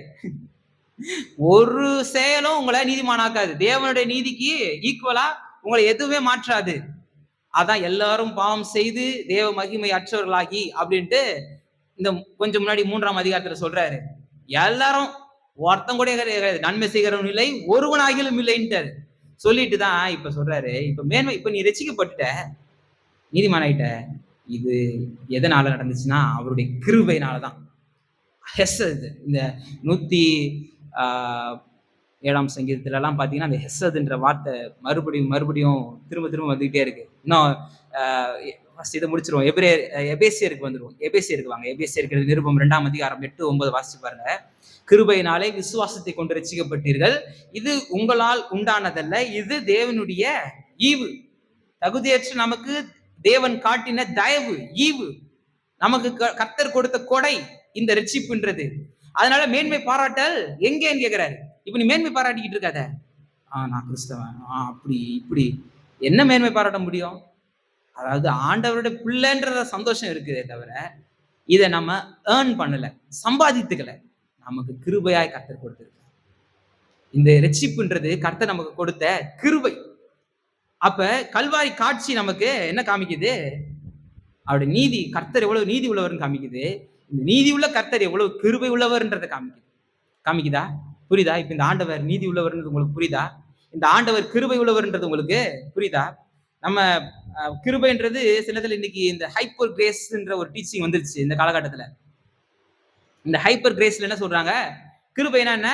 நீ என்ன வாழ்க்கை வேணா வாழ்ந்துக்கோ, எப்படி வேணா வாழ்ந்துக்கோ, ஆண்டவர் உடனே கிருபையா மன்னிச்சிடுறாரு. கிருபை தானே மன்னிக்குது, வசனம் அதை சொல்லுதுல. நீ எப்படி வேணா வாழ்ந்துக்கோ, பரவாயில்ல, அந்த கிருபை உன்னை மன்னிச்சிரும் அப்படின்ட்டு சொல்றாரு. அதுதான் கிருபைன்ட்டு போதிக்கிறாங்க. கிருபனா அப்படி கிடையாது. கிருபனா என்னன்னா, இந்த பக்கம் பள்ளம் இருக்கு, போகாத, அப்படி போகாத, வா இந்த சைடு வா அப்படின்னு காப்பாத்துறாங்கல்ல, அதுதான் கிருபை. சொல்ல வேண்டிய அவசியமே கிடையாது. போ, எக்கட கட்டு போன்ட்டு விட்டுட்டு போயிட்டே இருக்கலாம். இல்ல இப்ப நமக்கு சின்னதுல போறோம் அப்படின்னா, சின்னதுல ஆபத்து, ஏதாவது ஒரு பெரிய ஆபத்து வருது அப்படின்னா, வழக்கம் இல்லாதவங்க என்ன பண்ணுவாங்க? அவங்க சிலது இந்த காட்டு பகுதிக்கெல்லாம் போனீங்கன்னா, அந்த மலை கிராமங்களுக்கெல்லாம் ஊழியம் செய்ய போயிருக்கேன். அந்த அப்பெல்லாம் அப்ப போகும்போது பாத்தீங்கன்னா யாரும் முன்ன பின்னே தெரியாது. அங்க காட்டு மாடு இருக்குதுப்பா, பார்த்து போப்பான்னுவாங்க. அங்க இது மாடு இறங்கிருச்சு, காட்டு மாடு வந்துருச்சு, அதனால சரி போகும்போது கொஞ்சம் பார்த்து போங்க. யாருன்னே தெரியாது, முன்ன பின்னே தெரிஞ்சிருக்காது. நமக்கு அவங்க நன்மை சொல்லணும்னு அவசியமே கிடையாது. ஆனா என்ன பண்ணுவாங்க? சொல்லிட்டு போவாங்க. எதுக்குன்னா ஒரு எச்சரிப்பு. இப்ப ஆண்டவர் இந்த வழியில போனா நீ விழுந்துருவப்பா, நீ பாவம் செஞ்சிரு, பாவம்ன்றது ரொம்ப மோசமானது, அது மரணத்துக்கு, நித்திய மரணத்துக்கு கொண்டு போய் விட்டுரும். நீ நல்வழிப்படுத்திக்கோ, உன் நடைகளை காத்துக்கோ, நீ உன் நடைகளை உறுதிப்படுத்திக்கோ அப்படின்றத காமிச்சு கொடுக்கறது தான் கிருபை. கிருபன்றது நீ என்ன வேணா செஞ்சுக்கோ, நான் மன்னிக்கிறேன்றது கிருபை கிடையாது. கிருபன்றது நீ தப்பு செய்யாத, நீ தப்பு செய்யற, ஆனா உன் மேல நான் அன்பு வச்சிருக்கிறேன், உன் மேல அளவற்ற அன்பு. ஹெசதுனா காருண்யம், அளவற்ற அன்பு. ஹெசதுன்னும் போது அந்த அந்த அந்த ஹெசதுக்கு என்ன அர்த்தம் பாத்தீங்கன்னா, உங்க மேல நான் பயங்கரமான அன்பு வச்சிருக்கேன், உங்களை நான் அப்படியே நான் விட்டுற மாட்டேன், உங்களை நான் நல்வழிப்படுத்துறேன் ஆண்டவர் சொல்றாரு. அப்ப கல்வாரி சிலுவை அவருடைய அந்த அளவற்ற அன்பை நமக்கு வெளிப்படுத்துது. 2 பிக்சர் நமக்கு பவுல் சொல்லிட்டாரு. 3வது பிக்சர் 28ஆம் வசனம். ரோமர்கள் நிருபம் 3ஆம் அதிகாரம் 28ஆம் வசனம். மனுஷன் நியாயப்பிரமாணத்தின் கிரியையில் இல்லாமல் விசுவாசத்தினாலேயே நீதிமானாக்கப்படுகிறார் என்று இருக்கிறோம். இப்ப நியாயப்பிரமாணத்தினால விசுவாசத்தினால அவன் நீதிமானாக்கப்படுறான். இப்போ 29-30 வாசிச்சு பாருங்க. தேவன் யூதருக்கு மாத்திரமா தேவன், புறஜாதிகளுக்கும் தேவன் அல்லவா? புறஜாதிகளுக்கும் அவர் தேவன்தான். விருத்த சேதனம் உள்ளவர்களை விசுவாசத்தினாலும், விருத்த சேதனம் இல்லாதவர்களை விசுவாசத்தின் மூலமாயும் நீதிமான்களாக்குகிற தேவன் ஒருவரே. இப்ப என்ன காமிக்கிறாரு யோவான்? என்ன காமிச்சாரு? அங்க இருக்கிற கல்வாரி காட்சியை நமக்கு கூட்டிட்டு போய் காமிச்சாரு. பவுல் சொல்றாரு, இந்த பார் சிலுவையில தொங்குறாருல்ல, இது எதுக்கு? ஆண்டவர் நீதி உள்ளவர்ன்றதை காமிக்குது, ஆண்டவர் கிருபை உள்ளவர்னு காமிக்குது. 3வது, இந்த ஆண்டவர் ஏற்படுத்தின ரட்சிப்பு முழு மனுக்குலத்திற்கமானது அப்படின்றத காமிக்குது. ஏதோ யூதருக்கு மாத்திரமல்ல. பிலாத்து எழுதி போட்டார், யூதருக்கு ராஜான்னு எழுதி போட்டாரு. உடனே இவர் யூதர்களுக்கு மாத்திரம் தேவனா? சரி, இன்னைக்கு நம்ம ஆண்டவரை ஏத்துக்கிட்டோம், நமக்கு மாத்திரம் தான் இவர் தேவனா? எல்லாருக்கும் தேவன், எல்லாருக்கும் அவர் தான் ஆண்டவர். நீங்க ஏத்துக்கலனாலும் அதான் நெச்சம், அதான் உண்மை, அதான் சத்தியம். ஏத்துக்கிட்டா உங்களுக்கு நன்மை. இப்ப இந்த ஆண்டவர் முழு மனுக்குலத்துக்கும் இந்த ரட்சிப்பை ஏற்படுத்தி இருக்கிறாரு. எல்லாரும் இப்ப என்ன பண்ண முடியும்? இந்த ரட்சிப்பை பெற்றுக்கொள்ள முடியும், இந்த சாக்கியத்தை பெற்றுக்கொள்ள முடியும், எழுந்து போனதை தேட முடியும். இதுக்கு நம்ம எந்த விதமான விலை கிரயமும் கொடுக்க வேண்டிய அவசியம் கிடையாது. இல்ல ஒரு குறிப்பிட்ட மக்களுக்கு, ஒரு குறிப்பிட்ட இனத்திற்கு, குறிப்பிட்ட மதத்துக்கு, குறிப்பிட்ட ஜாதிக்கு, குறிப்பிட்ட மொழிக்கு, குறிப்பிட்ட தேசத்துக்கு, இப்படி எந்த விதமான பாகுபாடும் கிடையாது. எல்லா மனுக்குலமும் இப்ப இந்த மீட்பை அடையும். எல்லாருக்குமான ஆண்டவர் இவர். இதான் சுவிசேஷம். இதான் நற்செய்தி. எல்லா மனுக்குலத்திற்குமான ஆண்டவர் இவர் அப்படின்றத காமிச்சு கொடுக்குறாரு. ஏசாயா தீர்க்கதரிசியின் புஸ்தகம் 54ஆம் அதிகாரம் 5ஆம் வசனம். ஏன்னா சில இந்த முழு உலகத்துக்குமான ரட்சிப்புன்றது நியூ டெஸ்டமெண்ட் கான்செப்ட், ஓல்ட் டெஸ்டமெண்ட்ல கிடையாதுன்னு சொல்லிடுவாங்க. அப்படிலாம் கிடையாது. ஓல்ட் டெஸ்டமெண்ட்ல இருக்குது. அதனாலதான் வேணும்ட்டே நான் புதிய ஏற்பாட்டில் இருக்கிற வசனத்தை எடுக்காம பழைய ஏற்பாட்டில் இருக்கிற வசனத்தை எடுத்தேன். ஏசாயா தீர்க்கதரிசியின் புஸ்தகம் 54ஆம் அதிகாரம் 5ஆம் வசனத்தை வாசிச்சு பாருங்க. சர்வ பூமியின் தேவன் அப்படின்ட்டு சொல்லப்பட்டிருக்கும். இன்னொரு வசனத்தை வாசிக்கலாம். எரேமியாவின் புஸ்தகம், நான் சொல்லிடுறேன், வீட்டுல போய் வாசிச்சு பாருங்க. எரேமியாவின் புஸ்தகம் 16ஆம் அதிகாரம் 19ஆம் வசனத்தை வாசிச்சு பார்த்தீங்கன்னா, பூமியில் இருக்கிற எல்லா மக்களுக்கும் எல்லா தேசத்துக்கும் உம்மிடத்தை வந்து சேருவாங்க அப்படின்ட்டு எரேமியா சொல்றாரு. சகரியாவின் புஸ்தகம் 2ஆம் அதிகாரம் 11ஆம் வசனத்தை வாசிச்சு பாருங்க. இது எல்லாம் நமக்கு என்ன காமிச்சு கொடுக்குது? நான் ஒரு கான்சியஸாவே என்ன பண்ணேன், புதிய ஏற்பாட்டில் இருக்கிற வசனத்தை எடுக்காம பழைய ஏற்பாட்டில் இருக்கிற வசனத்தை எடுத்தேன். ஆமோஸ் தீர்க்கதரிசியின் புஸ்தகத்தில் என்ன போட்டிருக்கு? அவர் வந்து எல்லாரையும் அநேக தேசங்களை விடுதலையாக்கிறாருன்னு போட்டிருக்கு. சகரியா 2:11 வாசிச்சு பாருங்க. எரேமியால இருக்கிற வசனத்தை வாசிச்சு பாருங்க. ஏசியால இருக்கிற 54ஆம் அதிகாரத்தில் இருக்கிற வசனத்தை வாசிச்சு பாருங்க. இந்த தேவன் எப்போதுமே ஒரே தேவன் தான். அவர் பழைய ஏற்பாட்டுல வேற தேவன், புதிய ஏற்பாட்டுல வேறமா மாறிட்டாரு. அந்த அப்போ ஒரு கண்ணோட்டத்துல இருந்தாரு, இப்போ ஒரு கண்ணோட்டத்துல இருக்காரு. இல்ல, அவர் ஒரே தேவன் தான். அவருடைய கண்ணோட்டம் மாறல. அவர் ஒரே தேவன். அதுதான் இந்த ரோமர்கள் நிருபம் 3ஆம் அதிகாரத்துல இப்ப நம்ம வாசிச்ச அந்த 30ஆம் வசனம் அதுதான் சொல்லுது. அவர் ஒரே தேவன். அவர்கிட்ட ரட்சிப்பின் திட்டம், அவருடைய ரட்சிப்பின் திட்டம் ஒன்னே ஒண்ணுதான். ஒண்ணு செய்ய போய் அது ஃபெயிலியர் ஆகி இன்னொன்னு கொண்டு வராரு, அப்படி கிடையாது. அவர் ரட்சிப்பின் திட்டம்ன்றதே ஒண்ணுதான். அதே போல அந்த ரட்சிப்பிற்கான வழியும் ஒண்ணுதான். நாம ரட்சிக்கப்படணும்னா நமக்கு ஒரே வழி, அது ஆண்டவர் இயேசு கிறிஸ்து மாத்திரம் தான். வேற ஒரு ஆப்ஷனே கிடையாது. இல்லங்க இவங்க மூலமா போயிடலாம், அவர்கிட்ட கொஞ்சம் போறதுக்கு கொஞ்சம் பயமா இருக்குது, அவர் நிறைய கட்டளை சொல்றாரு, நிறைய விஷயத்த ஃபாலோ பண்ண சொல்றாரு, நிறைய வழியில இருக்க சொல்றாரு, கொஞ்சம் இவங்க நீ கொஞ்சம் எங்களுக்காக வேண்டிக்கோங்க, எங்களையும் நீங்க போகும்போது எங்களையும் கொஞ்சம் பிடிச்சி கூட்டு போயிருக்கேன் யார்ட்டையும் ரெக்கமெண்டேஷன் எல்லாம் கொடுத்து அங்க போக முடியாது.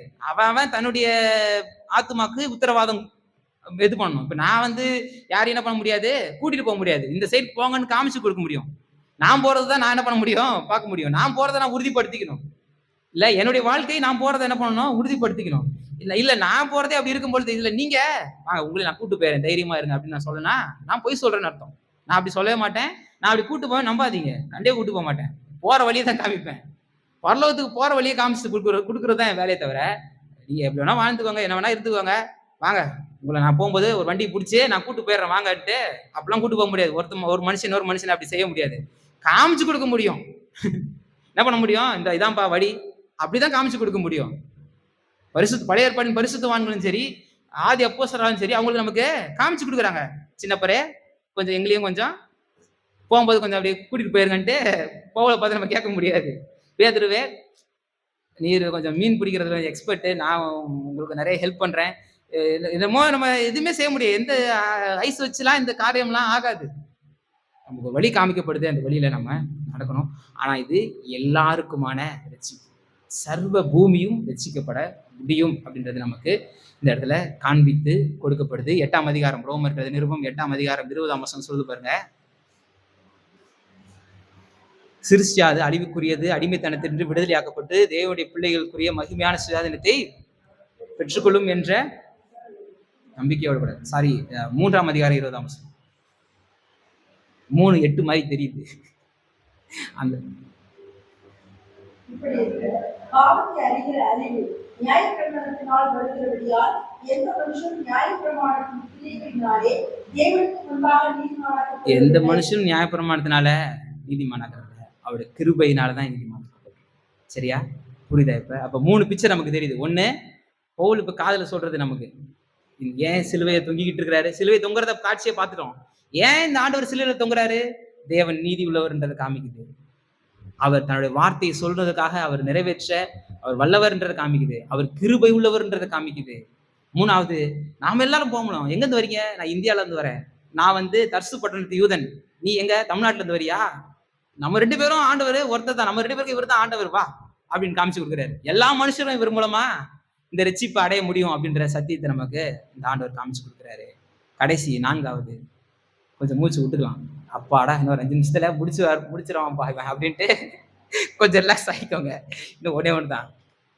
இல்ல கொஞ்சம் ஆர்வமா இருந்தீங்கன்னா சொல்லுங்க, இன்னும் மொத்தம் இருக்கு, நிறைய இருக்கு. கல்வாரி சிலுவையில ஆண்டவரை தேவனை வெளிப்படுத்துற காரியங்கள்ன்ட்டு சூப்பரா பேசலாம். பேசுறதுக்கு நான் ரெடி தான், கேட்கறதுக்கு நீங்க ரெடி தான். ரெடியா? அதுதான் விஷயம். கேட்கும் போதே மயக்கம் வருது அப்படின்ற மாதிரி இருக்காதீங்க. அடுத்தது 4வது, தேவன் நீதியுள்ள நியாயாதிபதி அப்படின்ற அந்த தன்மை வெளிப்படும். அது நீதி உள்ளவர்ன்றதை காமிக்குது, கிருபை உள்ளவர்ன்றதை காமிக்குது. மூணாவது, எல்லா மக்களையும் அவர் ரட்சிப்பை அவர் ஏற்படுத்துவார்ன்றதை காமிக்குது.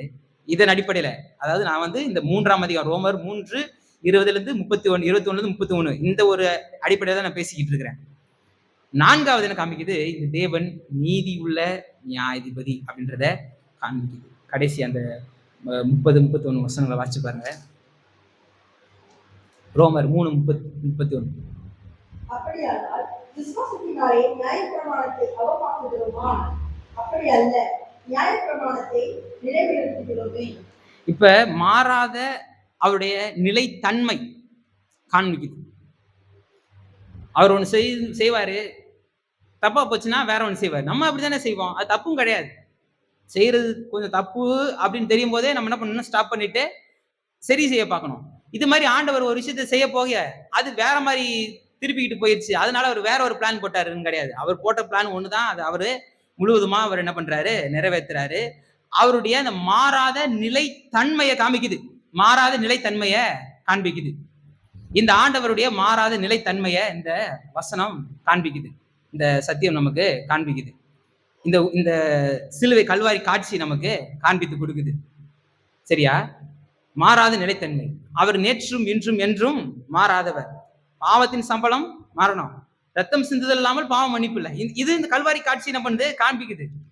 இப்ப ஆண்டவர் என்ன பண்ணல, சரி போனா போகுது, வேற ஒரு வழியில நம்ம இவங்களை நம்ம காப்பாத்திடுவோம், இவங்களை நம்ம மீட்டுக்கு வந்துருவோம், இவங்களை நம்ம விடுவிச்சிருவோம் அப்படின்ட்டு வேற ஒரு வழியை எடுக்கல. அவர் காண்பித்த அதே வழியை தான் என்ன பண்ணுது, கரெக்டா இந்த காரியங்கள் நமக்கு காண்பிச்சு கொடுக்குது. இந்த சிலுவை பாவத்தை பரிகரித்திருக்கு. பாவம்ன்றது என்ன அப்படின்னா, தேவனுடைய வார்த்தையை மீறினது தான் பாவம். இல்ல, பாவம் என்ன பாவம்? மற்ற எல்லாமே பாவத்தின் விளைவுகள் தான். இவன் குடிக்கிறான், இவன் சிகரெட் பிடிக்கிறான், இவன் பொய் பேசுறான், இவன் திருடுறான், இவன் கொலை செய்யறான். பாவத்துல சின்ன பாவம் பெரிய பாவம்னே ஒண்ணு கிடையாது.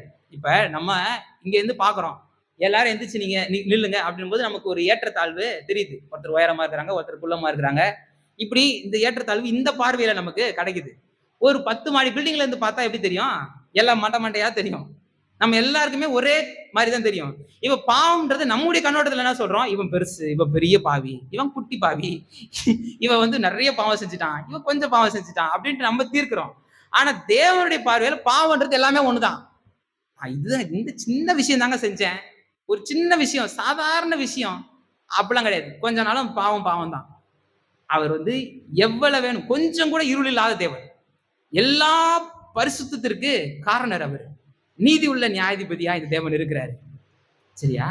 அவர்கிட்ட கொஞ்சம் கூட என்ன பண்ணல, என்ன இல்ல, இருள் இல்ல, கொஞ்சம் கூட அழுக்கு இல்ல.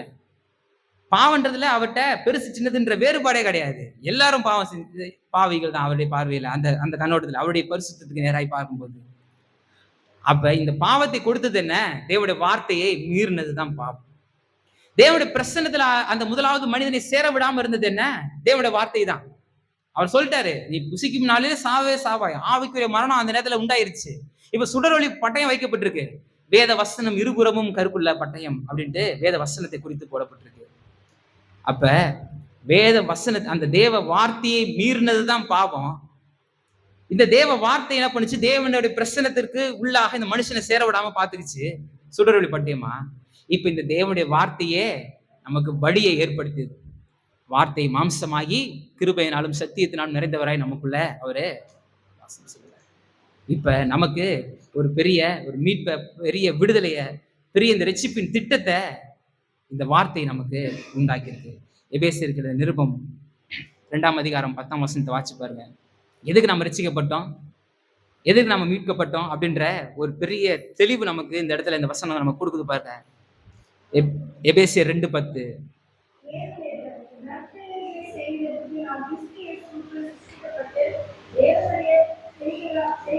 இப்ப நம்ம ஏன் மீட்கப்பட்டிருக்கிறோம், நற்கிரியைகளை செய்வதற்கு நாம் கிறிஸ்து இயேசுக்குள்ளாக சிருஷ்டிக்கப்பட்டு தேவனுடைய செய்கையா இருக்கிறோம். அவைகளில் நாம் நடக்கும்படி அவர் முன்னதாக அவைகளை. இப்ப யோவான் நமக்கு காமிச்சாரு இந்த கல்வாரி காட்சிய. என்ன காமிச்சாரு, போய் பார்த்துட்டு வந்தீங்கல்ல, பிக்சர் காமிச்சார்ல. வேத வசனத்தின் நிறைவேறுதல்களை காமிச்சாரு. அடுத்தது யூதருடைய ராஜான்னு பிலாத்து அறிவிச்சதை காமிச்சாரு. அடுத்தது மூணாவது, அவரது நன்மை பெற்றுக்கொண்டவங்க கூட அநேகர் என்ன பண்ணல, அந்த நேரத்துல கூட இல்ல. அவரு இந்த தனி மரமா இருக்கிறாருன்ற மாதிரி அவரு கல்வாரி சிலுவையில தூங்கிக்கிட்டு இருக்கிறாருன்ற காட்சி காமிச்சாரு.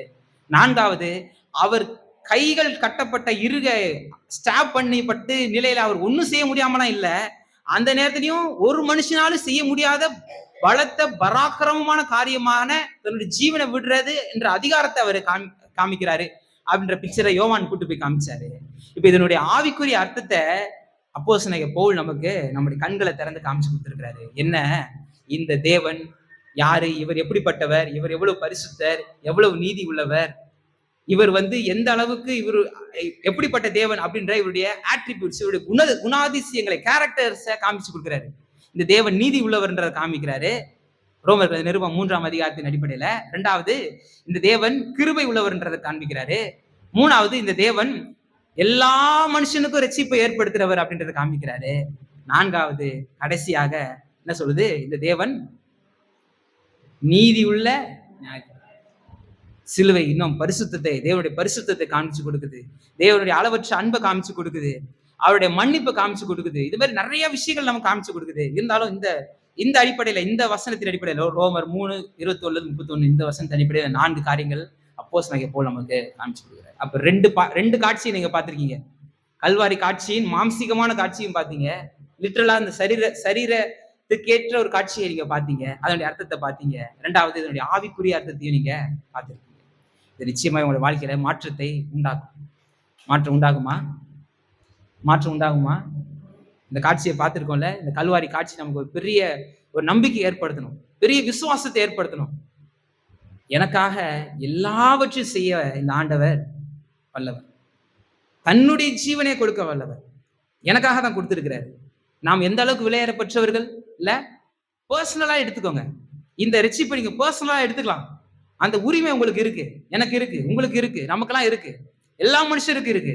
எனக்காக தான் இந்த ஆண்டவரே மரிச்சாருன்ற ஒரு சத்தியம் நமக்கு இதன் மூலமாய் வெளிப்படுது, புலப்படுது. நாம் அனைவரும் எழுந்து நிற்கலாம்.